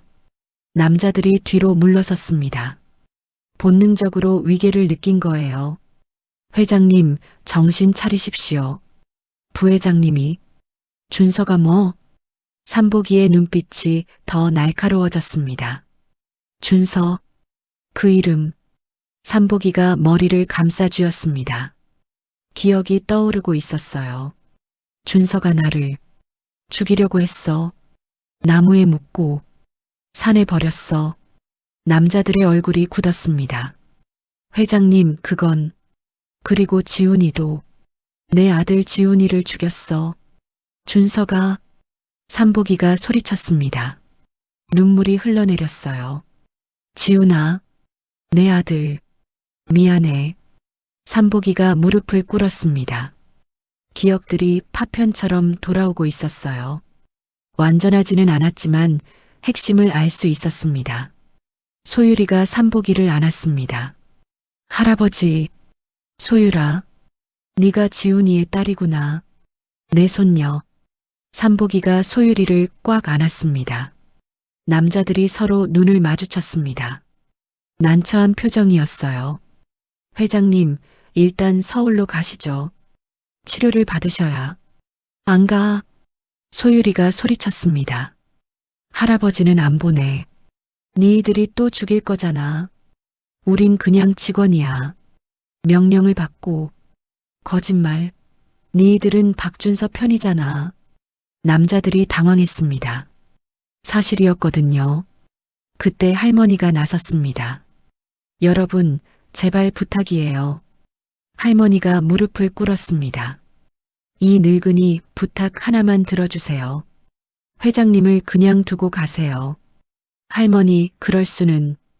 부회장님이 알면 회장님 위험하잖아요. 여러분도 아시잖아요. 남자들은 침묵했습니다. 사실을 알고 있었어요. 한참 후 남자 중 하나가 입을 열었습니다. 우리가 못 찾았다고 보고하겠습니다. 뭐? 다른 남자가 놀랐습니다. 형님, 그럼 우리가. 됐어. 나도 양심이 있어. 남자가 삼복이를 바라봤습니다. 회장님, 제 아버지가 회장님 밑에서 일했습니다. 회장님이 아버지 장례비 대주셨어요. 그 은혜 잊지 않았습니다. 남자가 고개를 숙였습니다. 조심하세요. 부회장님이 끝까지 찾을 겁니다. 남자들이 암자를 나갔습니다. 소유리와 할머니는 긴장을 풀었어요. 삼복이는 바닥에 주저앉았습니다. 머리를 감싸쥐고 있었어요. 할아버지, 괜찮으세요? 기억이 조금씩 떠올라. 하지만 아직 흐릿해. 천천히 하세요. 소유리가 삼복이의 손을 잡았습니다. 할아버지, 우리 어떡해요? 저 사람들이 다시 올 수도 있어요. 할머니가 말했습니다. 더 깊이 숨어야 해. 이제 여기도 안전하지 않아. 어디로요? 알고 있는 곳이 있어. 더 깊은 산속. 그날 밤 세 사람은 다시 짐을 쌌습니다. 최소한만 챙겼어요. 삼복이가 창밖을 바라봤습니다. 달빛이 밝았어요. 소유라. 네, 할아버지. 미안해. 니를 위험하게 만들어서. 무슨 말씀이세요? 저는 괜찮아요. 아니야. 니는 평범하게 학교 가고 친구들이랑 놀아야 해. 그런데 나 때문에. 소유리가 삼복이의 말을 끊었습니다. 할아버지, 저한테는 할아버지가 가장 중요해요. 학교도 친구도 필요 없어요. 소유라, 저는 할아버지를 지킬 거예요. 꼭요. 삼복이가 소유리를 안았습니다. 다음 날 새벽 세 사람은 암자를 떠났습니다. 더 깊은 산속으로 들어갔어요. 눈이 내리고 있었습니다. 발자국이 금방 지워졌어요. 흔적을 남기지 않았습니다. 같은 시각 서울 태산그룹 본사. 박준서는 전화를 받고 있었습니다. 뭐라고? 못 찾았다고? 죄송합니다, 부회장님. 그 근처를 다 뒤졌는데. 쓸모없는 놈들. 박준서가 전화를 끊었습니다. 창밖을 노려봤어요. 아버지, 어디 계신 거야? 정말 살아계신 건가? 불안함이 커졌습니다. 비서. 네, 부회장님. 사람을 더 보내. 이번엔 전문가로. 전문가요? 그래. 추적 전문가. 아버지를 무조건 찾아내. 알겠습니다. 비서가 물러갔습니다. 박준서는 의자에 앉았어요. 아버지가 살아계시면 내 계획이 다 틀어져. 주먹을 꽉 쥐었습니다. 안 돼. 절대 안 돼. 설악산 깊은 곳. 소유리 일행은 계속 걸었습니다. 눈 덮인 산길이었어요. 삼복이가 발을 헛디뎠습니다. 비틀거렸어요. 소유리가 재빨리 붙잡았습니다. 할아버지, 괜찮으세요? 미안해. 다리에 힘이 없네. 조금만 더 가면 쉴 곳이 있어요. 세 사람은 서로 의지하며 걸었습니다. 눈보라가 거세졌어요. 소유리는 생각했습니다. 우리는 살아남을 거야. 꼭. 그리고 언젠가는 복수할 거야. 주먹을 꽉 쥐었습니다. 조금만 더 버티자. 눈보라 속에서 세 사람의 그림자가 흔들렸습니다. 하지만 멈추지 않았어요. 앞으로, 계속 앞으로 나아갔습니다. 더 깊은 산속으로 들어갔습니다. 사람의 발길이 닿지 않는 곳이었어요. 눈이 허리까지 쌓여 있었습니다. 작은 동굴을 찾았어요. 바위 아래 움푹 파인 곳이었습니다. 좁았지만 바람을 피할 수 있었어요. 여기서 지내야 해. 할머니가 말했습니다. 추워요, 할머니. 참아야지. 살려면. 세 사람은 동굴 안에 자리를 폈습니다. 가져온 담요를 깔았어요. 비닐로 입구를 막았습니다. 소율이는 나무를 주워왔습니다. 불을 피워야 했어요. 하지만 연기가 나면 위험했습니다. 밤에만 불을 피우자. 낮에는 연기가 보여. 할머니의 말이 맞았습니다. 첫날 밤이었습니다. 세 사람은 담요를 덮고 웅크리고 있었어요. 추웠습니다.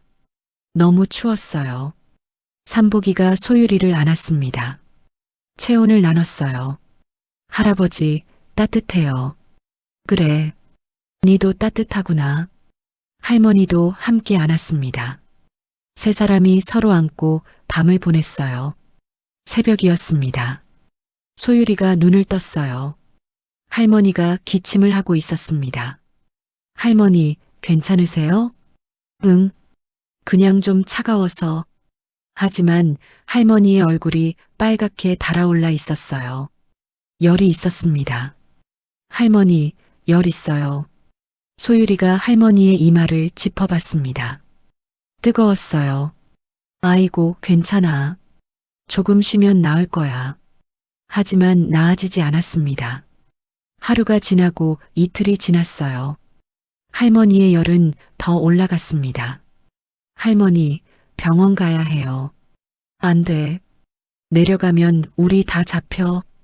하지만, 소율아, 걱정 마. 할머니는 튼튼해. 하지만 할머니는 점점 약해졌습니다. 기침이 심해졌어요. 밥도 제대로 먹지 못했습니다.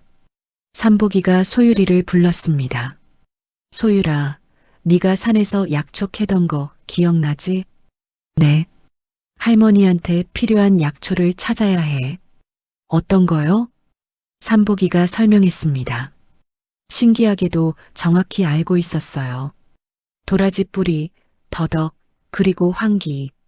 이 세 가지를 찾아와. 어디 있는지 아세요? 모르겠어. 하지만 네가 찾을 수 있을 거야. 소율이는 호미를 들고 동굴을 나갔습니다. 눈을 헤치며 걸었어요. 3시간을 헤맸습니다. 추웠어요. 손발이 얼었습니다. 하지만 포기하지 않았어요. 바위 아래서 도라지를 찾았습니다. 조심스럽게 캤어요. 더 걸어서 더덕도 찾았습니다. 황기를 찾는 게 어려웠어요. 한참을 헤맸습니다. 해가 지고 있었어요. 포기하면 안 돼. 할머니를 살려야 해. 소율이는 계속 찾았습니다. 그리고 마침내 발견했어요. 바위 틈에서 자라고 있는 황기였습니다. 찾았다. 소율이는 서둘러 캤습니다. 그리고 동굴로 돌아왔어요. 할아버지, 가져왔어요. 삼복이가 약초를 받았습니다. 씻어서 끓였어요. 뜨거운 약이 되었습니다. 할머니, 드세요. 할머니에게 약을 먹였습니다. 쓰고 떨궜지만 할머니는 다 마셨어요. 고마워, 소율아. 괜찮아지실 거예요. 그날 밤 할머니의 열이 조금 떨어졌습니다. 기침도 줄었어요. 다행이다. 소율이가 안도했습니다. 일주일이 지났습니다. 식량이 바닥났어요. 남은 쌀이 한 줌뿐이었습니다. 소율아, 내가 마을에 내려갈게. 삼복이가 말했습니다. 안 돼요. 할아버지가 나가시면 위험해요. 하지만 이대로는 다 굶어 죽어. 소율이는 고민했습니다. 할아버지 말이 맞았어요. 제가 갈게요. 너도 위험해. 할아버지보다는 안전해요. 저는 어려서 눈에 안 띄어요. 삼복이는 망설였습니다. 하지만 다른 방법이 없었어요. 알았어. 하지만 정말 조심해라. 네. 다음 날 새벽 소율이는 동굴을 나섰습니다. 눈을 헤치며 산을 내려갔어요. 마을 근처에 도착했습니다. 조심스럽게 살폈어요. 낯선 차들이 보였습니다. 아직도 찾고 있어. 소율이는 뒷골목으로 들어갔습니다. 슈퍼 뒷문으로 갔어요. 똑똑. 문을 두드렸습니다. 박영자 씨가 문을 열었어요. 깜짝 놀란 얼굴이었습니다. 소율아, 어떡해. 이모, 식량 좀 주세요. 급해요. 들어와, 빨리. 소율이를 안으로 끌어당겼습니다. 너희들 어디 있었어? 다들 걱정했어. 산속이요. 말 못해요. 알았어. 기다려. 박영자 씨가 쌀 라면, 통조림을 담았습니다. 가방 가득 넣어줬어요. 돈은? 됐어. 그냥 가져가. 고마워요, 이모. 소율이가 가방을 매려는데 밖에서 소리가 들렸습니다. 잠깐만요. 질문 좀 하겠습니다. 낯선 남자의 목소리였어요. 박영자 씨의 얼굴이 굳었습니다. 뒷문으로 나가. 빨리. 소율이는 뒷문으로 나갔습니다. 골목을 달렸어요. 저기, 뒤에서 소리가 들렸습니다. 누군가 따라오고 있었어요. 소율이는 더 빨리 달렸습니다. 골목을 빠져나가 산으로 올라갔어요. 뒤를 돌아봤습니다. 검은 옷 입은 남자가 따라오고 있었어요. 젊고 날쌘 남자였습니다. 전문 추적자야. 소율이는 숨이 찼습니다. 하지만 멈출 수 없었어요. 산으로 올라갔습니다. 눈 덮인 길을 뛰었어요. 발자국이 남았습니다. 안 돼. 발자국을 따라올 거야. 소율이는 바위로 뛰었습니다. 바위에서 바위로 건너뛰었어요. 발자국을 남기지 않으려고요. 1시간을 도망쳤습니다. 숨이 턱까지 찼어요. 다리가 후들거렸습니다. 뒤를 봤습니다. 남자가 안 보였어요. 따돌렸나? 소율이는 나무 뒤에 숨었습니다. 숨을 죽였어요. 잠시 후 남자가 나타났습니다. 주변을 살피고 있었어요. 어디 갔지? 남자가 중얼거렸습니다. 소율이는 움직이지 않았습니다. 심장이 터질 것 같았어요. 남자가 다른 방향으로 갔습니다. 점점 멀어졌어요. 소율이는 한참을 기다렸습니다. 그리고 조심스럽게 움직였어요. 반대 방향으로 갔습니다. 해가 질 무렵 동굴에 도착했습니다. 할아버지, 할머니, 소율아. 삼복이가 소율이를 안았습니다. 무슨 일 있었어? 왜 이렇게 늦었어? 쫓겨왔어요. 전문 추적자 같았어요. 삼복이의 얼굴이 굳었습니다. 발자국은? 바위로 건너뛰었어요. 따라오지 못할 거예요. 잘했어. 하지만 마음이 편하지 않았습니다. 추적자가 근처에 있다는 뜻이었어요. 그날 밤 삼복이가 말했습니다. 소율아, 할머니. 네, 우리 헤어져야 할 것 같아. 뭐라고요? 소율이가 놀랐습니다. 나 혼자 다른 곳으로 가야 해. 니들은 안전한 곳으로 가고. 안 돼요. 소율아, 저 사람들이 찾는 건 나야. 내가 없으면 니는 안전해. 할아버지 없으면 소용없어요. 소율이가 울었습니다. 저는 할아버지 지키러 온 거예요. 헤어질 수 없어요. 삼복이가 소율이를 안았습니다. 착한 것. 하지만 안 돼요. 절대 안 돼요. 할머니도 말했습니다. 우린 가족이에요. 가족은 함께 있어야 해요. 삼복이는 더 이상 말하지 못했습니다. 눈물이 흘렀어요.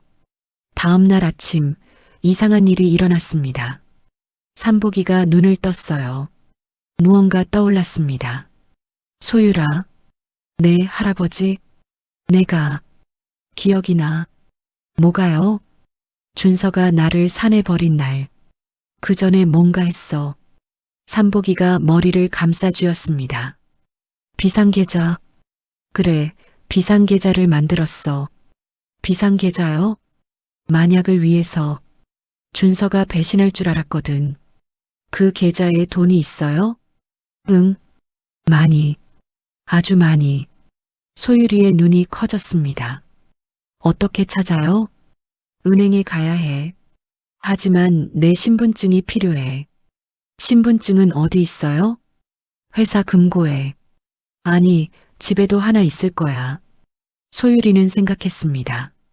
돈이 있으면 우리가 더 멀리 도망갈 수 있어. 외국으로도 갈 수 있어. 할아버지, 그 돈을 찾아야 해요. 하지만 위험해. 괜찮아요. 방법을 찾을 거예요.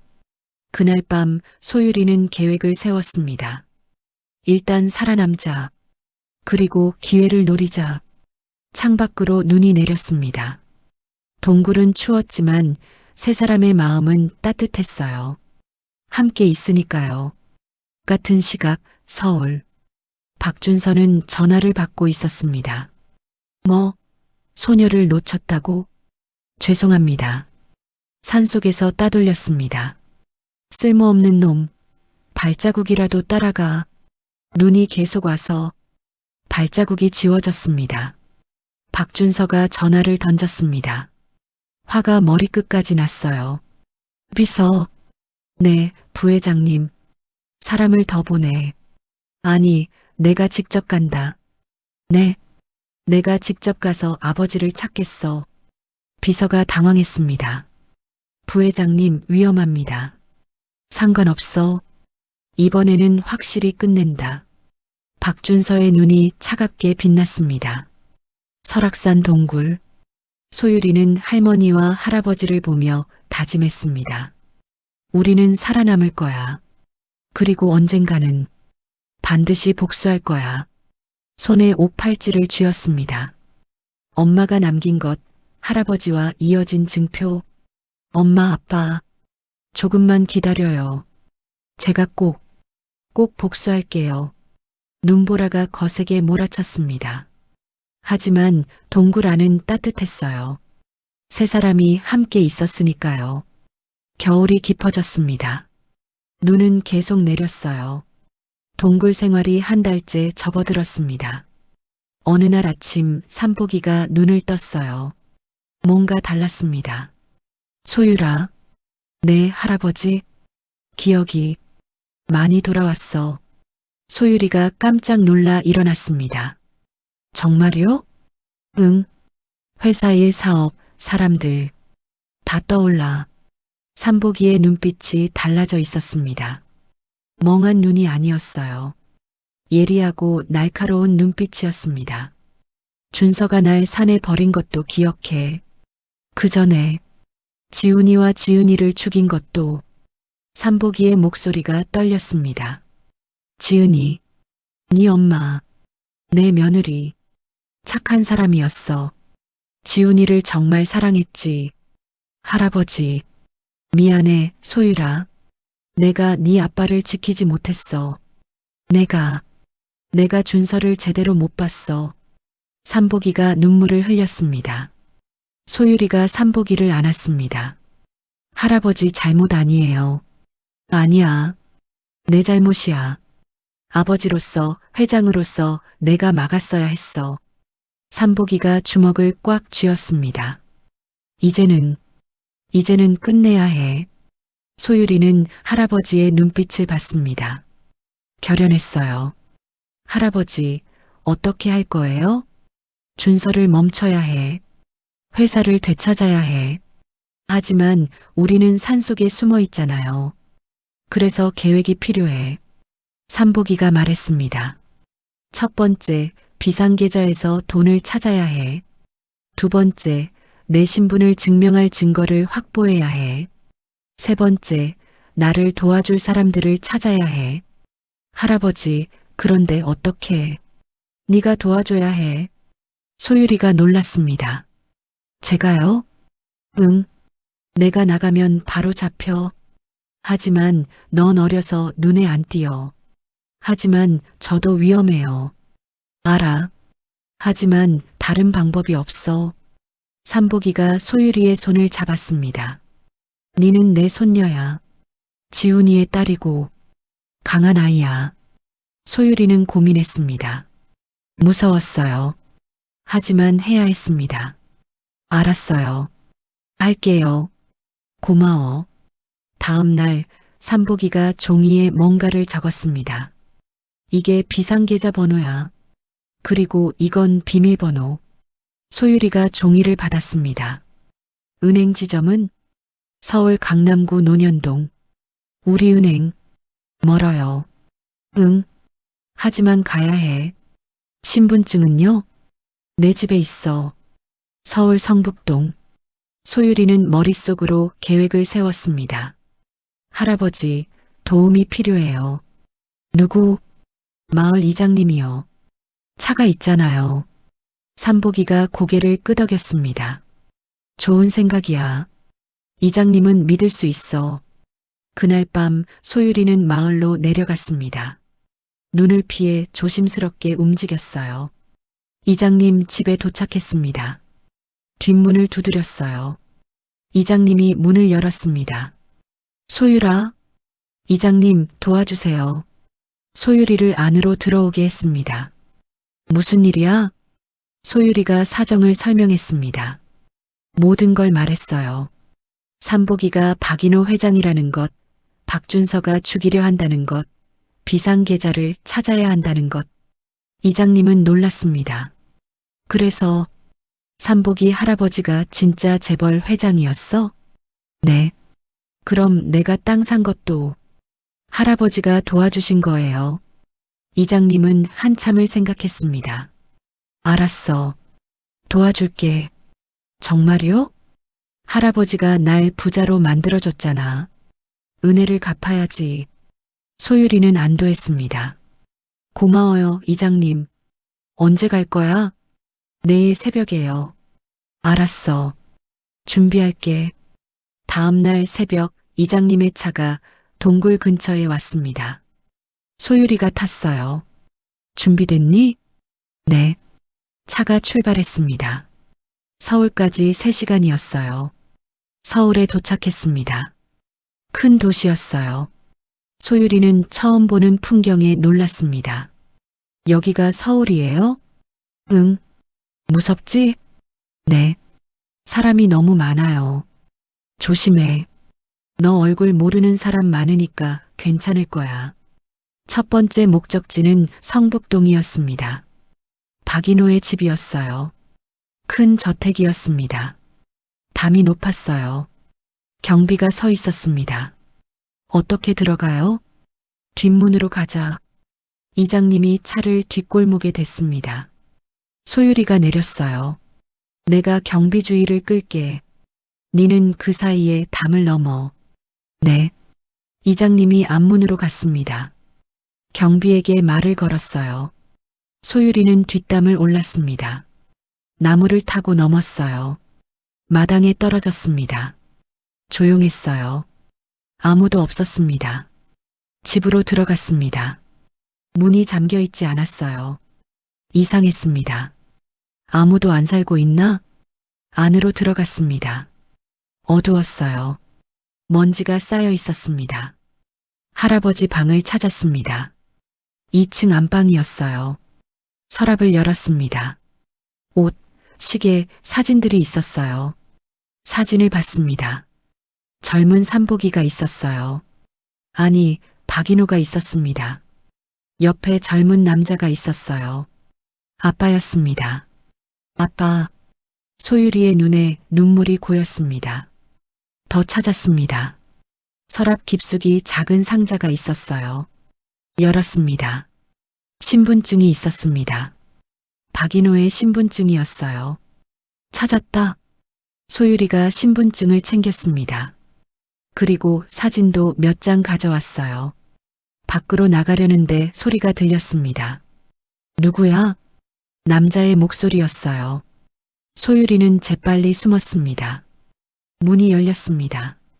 정장 입은 남자가 들어왔어요. 박준서였습니다. 악마다. 소율이는 숨을 죽였습니다. 박준서가 방을 둘러봤습니다. 이상하네. 누가 들어온 것 같은데. 소율이는 침대 밑에 숨어 있었어요. 심장이 터질 것 같았습니다. 박준서가 서랍을 열었습니다. 뭐가 없어진 것 같은데. 아버지 신분증은 어디 갔지? 박준서가 고개를 갸웃거렸습니다. 설마 아버지가 정말 살아계신 건가? 박준서의 얼굴이 굳었습니다. 안 돼. 확인해야 해. 박준서가 전화를 꺼냈습니다. 설악산 수색을 강화해. 회장님이 살아계실 수도 있어. 소율이는 식은땀을 흘렸습니다. 박준서가 방을 나갔습니다. 소율이는 한참을 기다렸어요. 그리고 조심스럽게 나왔습니다. 창문으로 나갔습니다. 나무를 타고 담을 넘었어요. 뒷골목으로 달려갔습니다. 이장님의 차가 기다리고 있었어요. 탔어? 소율이가 차에 올랐습니다. 찾았어요? 네. 그런데 박준서를 봤어요. 뭐? 거기 있었어요. 저를 못 봤지만 이장님의 얼굴이 굳었습니다. 위험했겠네. 네. 빨리 다음 장소로 가자. 두 번째 목적지는 논현동 은행이었습니다. 은행에 도착했습니다. 소율이가 내렸어요. 혼자 갈 수 있겠어? 네. 기다려주세요. 소율이는 은행으로 들어갔습니다. 떨렸어요. 하지만 침착해야 했습니다. 창구로 갔습니다. 안녕하세요. 직원이 웃으며 말했습니다. 어떻게 오셨어요? 할아버지 심부름 왔어요. 돈 좀 찾으러요. 계좌번호 있어요? 소율이가 종이를 내밀었습니다. 직원이 컴퓨터를 봤습니다. 얼굴이 굳었어요. 잠깐만요. 이 계좌는 왜요? VIP 계좌예요. 본인 확인이 필요합니다. 할아버지가 아파서 못 오세요. 신분증 가져왔어요. 소율이가 박인호의 신분증을 내밀었습니다. 직원이 신분증을 받습니다. 놀란 표정이었어요. 잠깐만 기다려주세요. 직원이 어디론가 전화를 걸었습니다. 소율이는 불안했습니다. 혹시 경찰 부르는 거 아니야? 잠시 후 나이 든 남자가 나왔습니다. 지점장이었어요. 어린 친구, 이리 와봐. 소율이가 지점장실로 들어갔습니다. 앉아. 소율이가 앉았습니다. 박인호 회장님 손녀라고? 네. 회장님은 지금 어디 계시지? 그건 말 못해요. 지점장이 소율이를 뚫어져라 봤습니다. 회장님이 실종되신 지 석 달이 넘었어. 돌아가신 거 아니냐는 소문도 있고. 안 돌아가셨어요. 살아계세요. 소율이가 소리쳤습니다. 지점장은 잠시 생각했습니다. 알았어. 믿을게. 근데 이 계좌에서 돈을 찾으려면 회장님 직접 서명이 필요해. 그럼 어떡해요? 회장님이 직접 오시거나 아니면 위임장이 있어야 해. 소율이는 난감했습니다. 위임장은 어떻게 써요? 지점장이 종이를 꺼냈습니다. 이렇게 쓰면 돼. 회장님 서명이 있어야 해. 소율이가 종이를 받았습니다. 알았어요. 가져올게요. 근데 얘야. 네. 혹시 박준서 부회장이 회장님을 해치려는 거 아니니? 소율이는 놀랐습니다. 어떻게 아세요? 나도 오래 이 일했어. 보면 알아.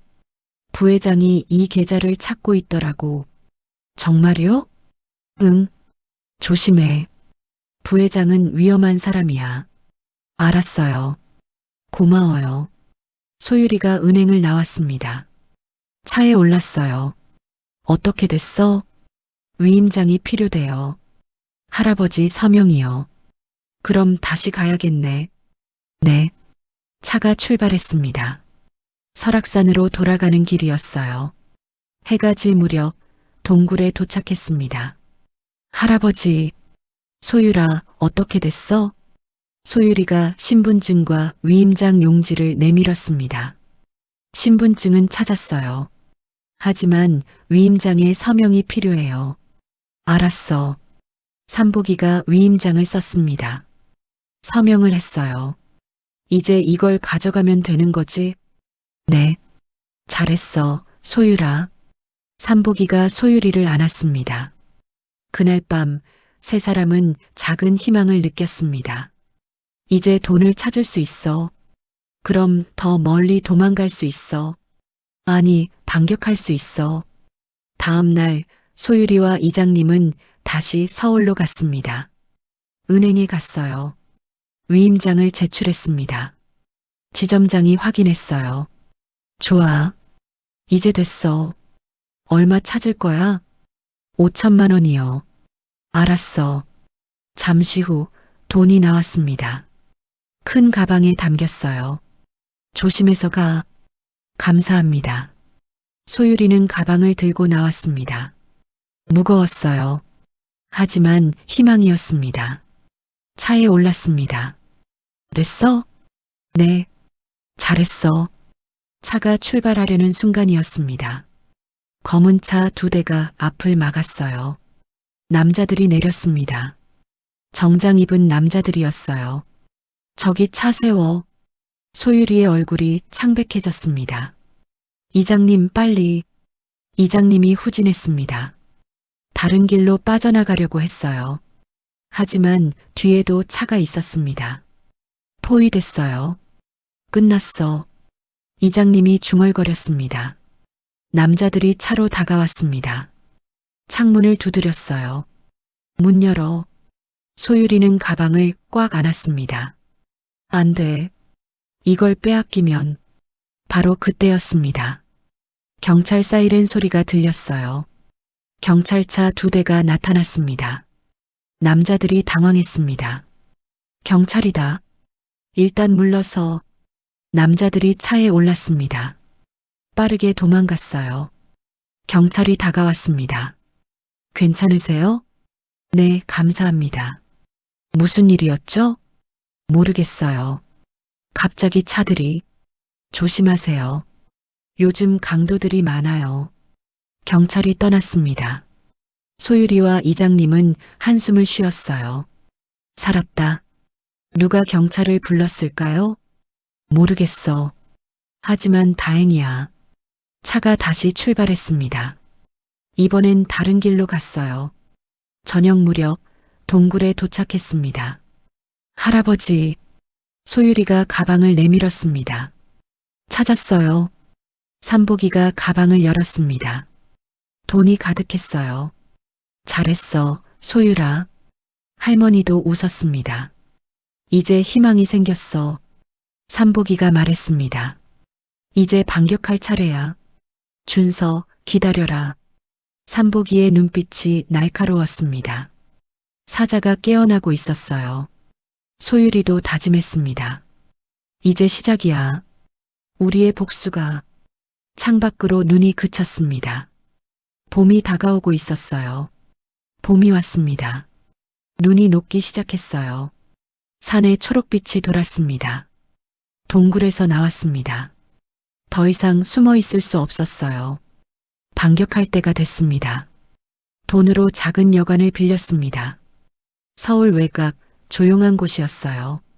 삼복이는 달라져 있었습니다. 기억이 거의 다 돌아왔어요. 말투도 행동도 회장다웠습니다. 소율아, 할머니.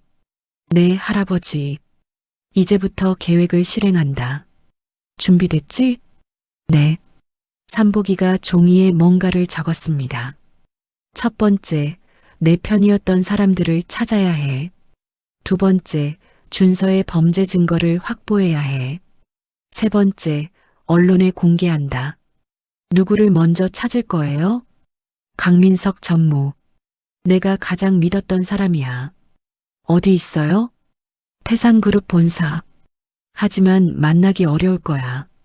준서가 감시하고 있을 테니까. 그럼 어떻게 해요? 삼복이가 미소 지었습니다. 내가 직접 간다. 너무 위험해요. 괜찮아. 이제 숨을 필요 없어. 떳떳하게 나설 거야. 다음 날 아침 삼복이는 새 양복을 입었습니다. 돈으로 산 거였어요. 머리를 깔끔하게 빗었습니다. 수염을 깎았어요. 거울을 봤습니다. 박인호 회장이 돌아와 있었어요. 어때? 멋있어요, 할아버지. 소율이가 웃었습니다. 이제 가자. 세 사람은 택시를 탔습니다. 태상그룹 본사로 갔어요. 거대한 빌딩이었습니다. 50층짜리 건물이었어요. 저기가 할아버지 회사예요? 응. 내가 30년 동안 일한 곳이야. 삼복이의 목소리가 떨렸습니다. 로비로 들어갔습니다. 사람들이 바쁘게 움직이고 있었어요. 경비가 다가왔습니다. 어떻게 오셨습니까? 강민석 전무를 만나러 왔습니다. 약속 있으십니까? 없습니다. 하지만 이 사람을 보여주시면 만날 겁니다. 삼복이가 명함을 내밀었습니다. 박인호 회장 명함이었어요. 예전에 쓰던 거였습니다. 경비의 얼굴이 굳었습니다. 잠깐만요. 경비가 어디론가 전화를 걸었습니다. 잠시 후 정장 입은 남자가 내려왔습니다. 50대 남자였어요. 강민석 전무였습니다. 삼복이를 보는 순간 얼굴이 새하얘졌습니다. 회장님? 민석이 오랜만이야. 강민석의 눈에서 눈물이 흘렀습니다. 회장님, 살아계셨습니까? 그래. 긴 이야기야. 어서 오십시오. 강민석이 삼복이를 안내했습니다. 소율이와 할머니도 따라갔어요. 엘리베이터를 탔습니다. 최상층으로 올라갔어요. 회장실이었습니다. 넓고 호화로웠어요. 여기가 제 방이었어요? 네, 회장님. 삼복이는 방을 둘러봤습니다. 기억이 떠올랐어요. 앉으시죠. 네 사람이 소파에 앉았습니다. 회장님, 도대체 무슨 일이 있었습니까? 모두들 돌아가신 줄 알았습니다. 준서가 날 죽이려 했어. 강민석의 얼굴이 굳었습니다. 역시 그럴 줄 알았습니다. 알았어? 네. 부회장님의 행동이 수상했습니다. 회장님이 실종되신 후 급하게 경영권을 장악하려고 했거든요. 지금 회사는 어떻게 되고 있어? 부회장님이 사실상 지배하고 있습니다. 이사회를 장악했고 주요 인사들을 자기 사람으로 바꿨습니다. 삼복이의 주먹이 쥐어졌습니다. 네 사람들은 대부분 자천되거나 해고됐습니다. 저도 곧 쫓겨날 것 같습니다. 그럴 순 없지. 삼복이가 일어났습니다. 민서가 날 도와줄 수 있겠어? 물론입니다, 회장님. 위험할 거야. 준서는 물불 가리지 않아. 상관없습니다. 저는 회장님의 사람입니다. 삼복이가 강민석의 어깨를 두드렸습니다. 고맙네. 그런데 회장님. 응? 이 아이는 누구입니까? 강민석이 소율이를 봤습니다. 내 손녀야. 손녀요? 지훈 도련님의. 그래. 지훈이와 지은이의 딸이야. 강민석이 놀랐습니다. 그럼 도련님 가족이 살아있었습니까? 지훈이는 준서가 죽였어. 지은이도 죽게 만들었고. 하지만 소율이는 살았어. 강민석이 소율이를 바라봤습니다. 눈물이 흘렀어요. 도련님을 정말 닮으셨습니다. 소율이도 울컥했습니다. 아저씨가 우리 아빠 아셨어요? 네. 제가 도련님의 비서였습니다. 착하고 훌륭한 분이셨죠? 그럼 아빠가 어떤 사람이었는지 말해주실 수 있어요? 물론이죠. 강민석이 소율이의 손을 잡았습니다. 도련님은 직원들을 가족처럼 대하셨어요. 누가 아프면 직접 병문안 가시고 어려운 일 있으면 도와주시고 소유리의 눈에서 눈물이 흘렀습니다. 그런 분이었구나. 삼복이가 말했습니다. 이제 감상에 젖을 시간이 없어. 일을 시작해야 해. 무엇부터 하시겠습니까? 증거를 모아야 해. 준서가 지훈이를 죽인 증거, 그리고 날 죽이려 한 증거. 어떻게요? 준서의 비서였던 사람이 있어. 최영호. 그 사람이 모든 걸 알 거야. 최영호요? 지금 어디 있는지 아십니까? 모르겠어. 찾아봐. 알겠습니다. 강민석이 컴퓨터를 켰습니다. 인사 기록을 찾았어요. 있습니다. 최영호, 작년에 퇴사했네요. 사표 냈답니다. 주소는 여기, 경기도 파주시. 가보자. 지금요? 그래. 시간이 없어. 5사람이 차를 탔습니다. 강민석이 운전했어요. 파주로 갔습니다. 2시간을 달렸습니다. 작은 마을에 도착했어요. 낡은 단독주택이었습니다. 대문을 두드렸어요. 누구세요? 중년 남자의 목소리가 들렸습니다. 최영호 씨 맞습니까? 네, 그런데요. 박인호 회장이 찾아왔습니다. 문이 열렸습니다. 마른 중년 남자가 나타났어요. 얼굴이 창백했습니다. 회장님? 영호 씨, 오랜만입니다. 최영호가 뒤로 물러섰습니다. 두려워하는 표이었어요. 살아계셨습니까? 그래요. 당신 덕분에. 제가요? 준서가 날 산에 버릴 때 당신이 몰래 연락했다고 들었어요. 최영호의 눈이 커졌습니다. 어떻게 아셨습니까? 내 사람이 알려줬어요. 사실은 아니었습니다. 추측이었어요. 하지만 최영호의 반응이 증명했습니다. 회장님, 죄송합니다. 제가 막지 못했습니다. 최영호가 무릎을 꿇었습니다. 아니에요. 당신은 최선을 다했어요. 고마워요. 삼복이가 최영호를 일으켰습니다. 안으로 들어가죠. 집 안으로 들어갔습니다. 좁았지만 깨끗했어요. 영호 씨, 제가 부탁이 있어요. 무엇이든 말씀하십시오. 준서가 지훈이를 죽인 증거가 있습니까? 최영호의 얼굴이 굳었습니다. 있습니다. 정말입니까? 네. 제가 몰래 녹음했습니다. 최영호가 서랍을 열었습니다. 작은 USB를 꺼냈어요. 여기 있습니다.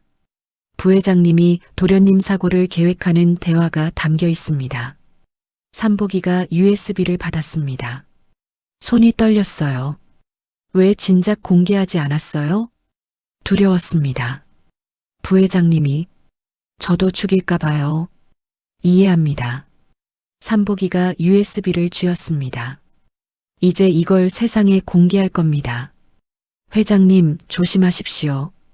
부회장님은 위험합니다. 알아요. 하지만 더 이상 숨을 수 없어요. 집을 나왔습니다. 차에 탔어요.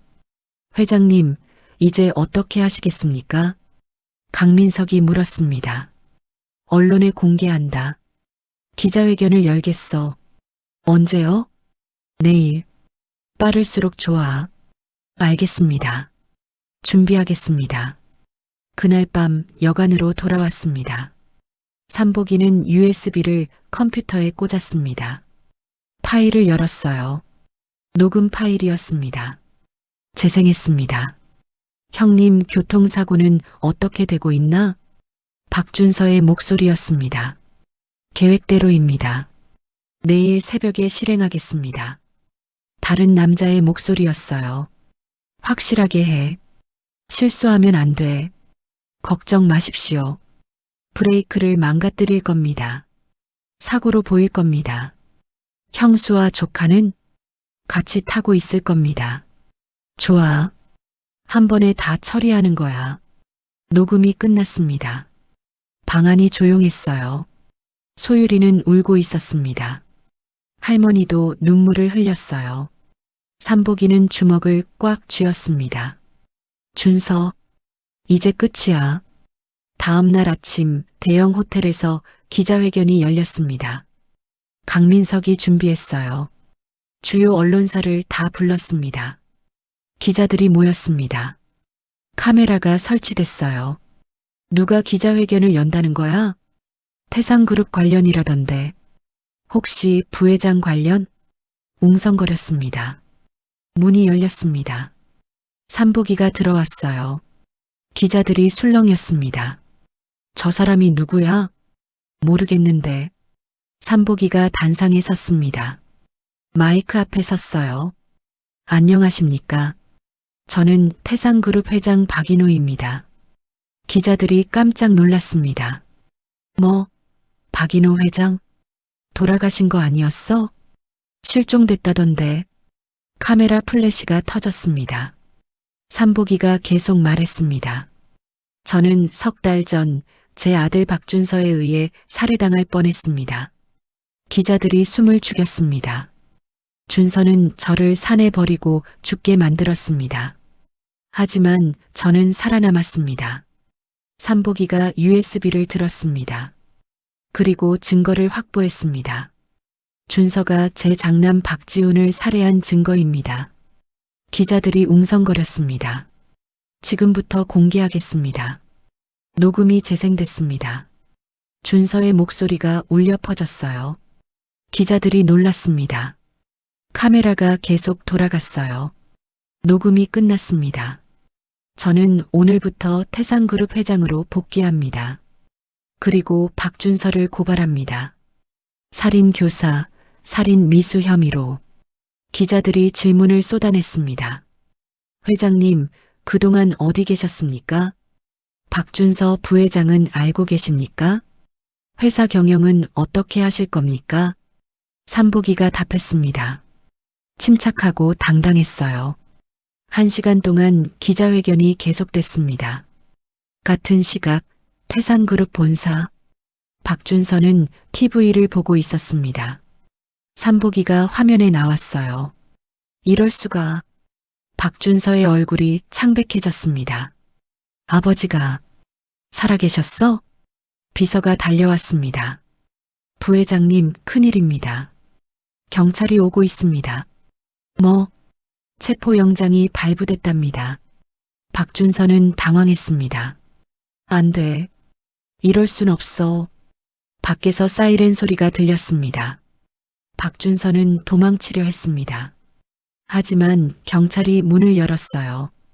박준서 씨 살인 교사 혐의로 체포합니다. 수갑이 채워졌습니다. 이건 모함이야. 증거가 어디 있어? 증거는 충분합니다. 가시죠. 박준서가 끌려갔습니다. 저녁 뉴스였습니다. 모든 방송이 이 소식을 다뤘어요. 태상그룹 박인호 회장, 기적의 생還. 박준서 부회장, 살인 교사 혐의로 체포. 재벌가의 비극, 형제간 살인 음모. 여관에서 세 사람은 TV를 보고 있었습니다. 소율이가 울었습니다.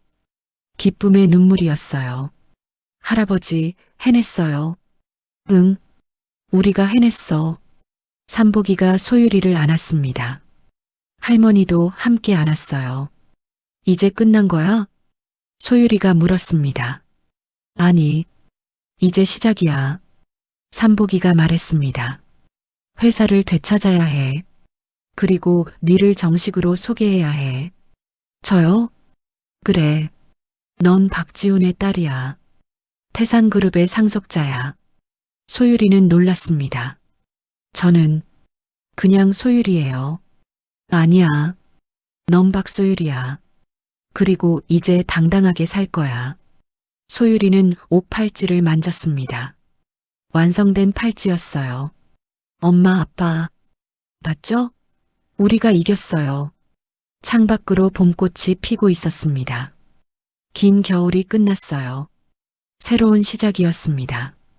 오늘의 이야기가 당신의 마음에 작은 감동을 드렸다면 앞으로도 당신의 여정에 감동 가득한 이야기들로 찾아뵐 수 있도록 구독과 좋아요를 눌러주세요. 그리고 오늘 이야기의 주인공을 위한 따뜻한 응원의 마음도 댓글로 부탁드려요. 당신의 건강과 행복을 기원합니다. 인형극장이었습니다.